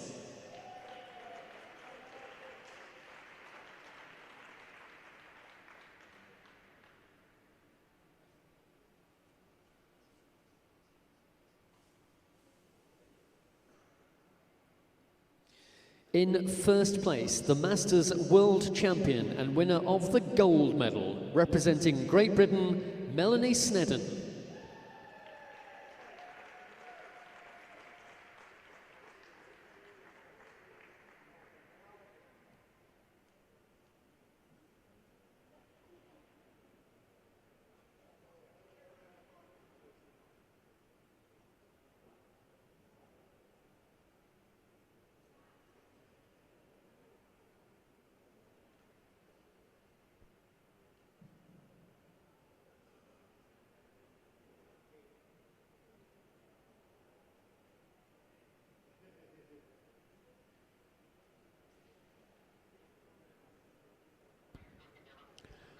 Ladies and gentlemen, may we now have your attention for the national anthem of Great Britain.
Ladies and gentlemen, victory ceremony.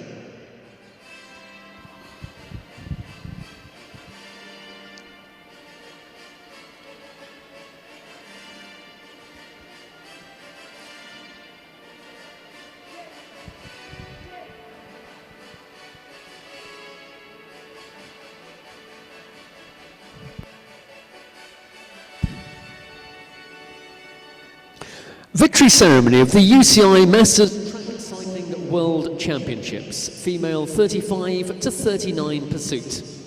The medals, jersey and flowers will be presented by Brian Cookson, former president of the UCI and British Cycling. In third place and winner of the bronze medal, representing Poland, Anna Rajkowska.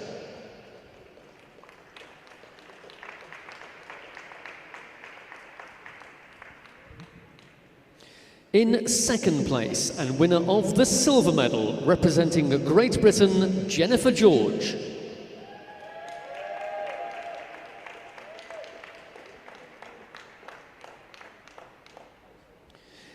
In first place, the Masters World Champion and winner of the gold medal, representing Poland, Joa Bankowska.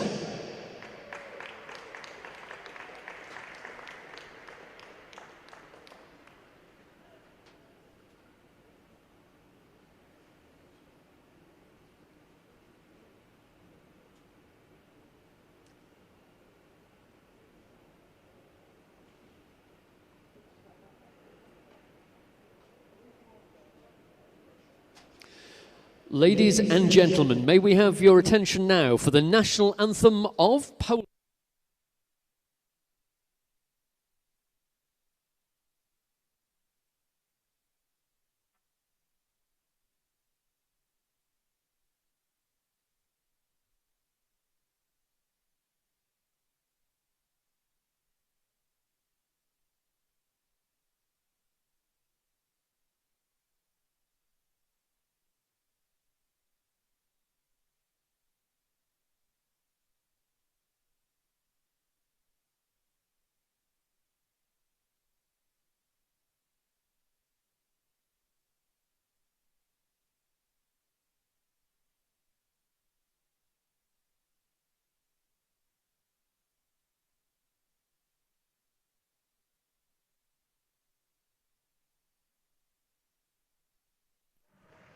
Please be my stage during Neppl Wiles.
Ladies and gentlemen, victory ceremony.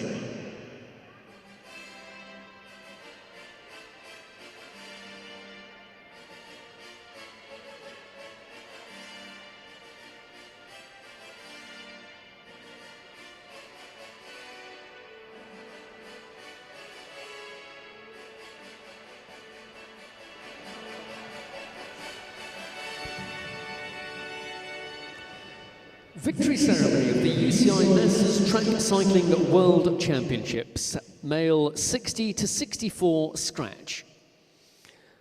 The medals, jersey and flowers will be presented by Bob Howden, President of British Cycling. In third place and winner of the bronze medal, representing Canada, Stefan Lebeau.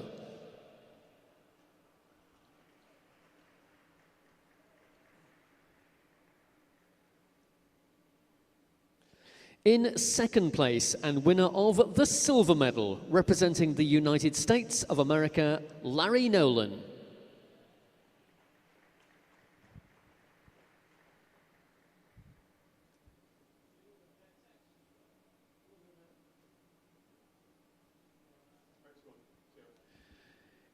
In first place, the Masters World Champion and winner of the gold medal, representing the United States of America, Bill Brisman.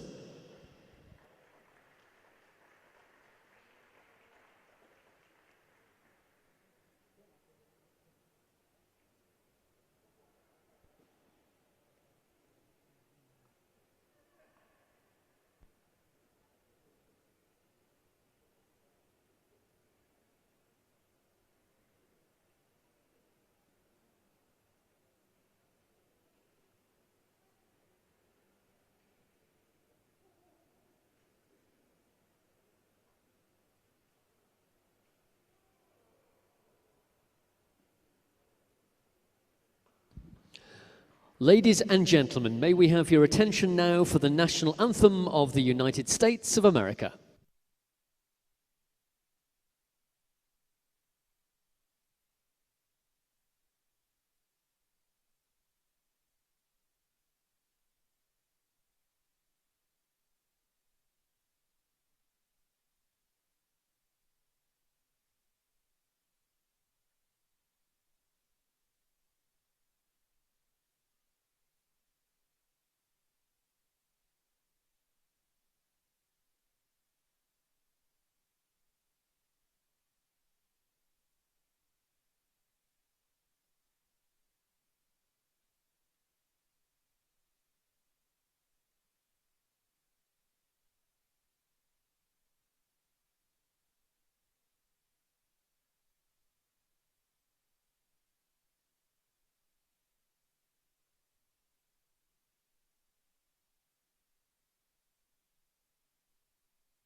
Ladies and gentlemen, victory ceremony.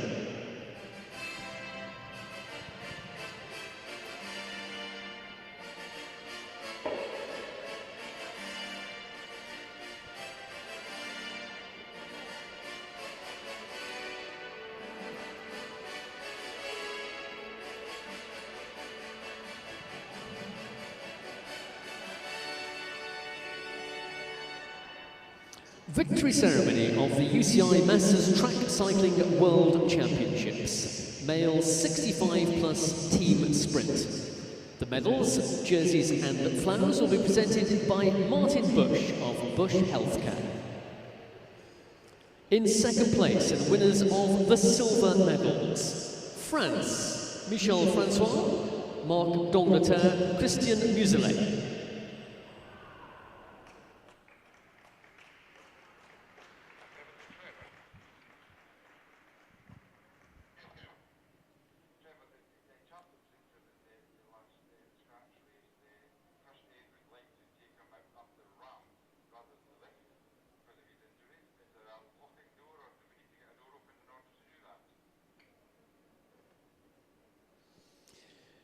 In first place, the Masters World Champions and winners of the gold medals, representing Great Britain, Bush Babies, Jeff Cook, Dave Hughes, Pete Humphreys.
Ladies and gentlemen, may we have your attention now for the national anthem.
So that concludes competition on day one of the UCI Track Cycling World Masters Championships. We hope you can join us for more action tomorrow when the competition resumes at 10 o'clock tomorrow morning.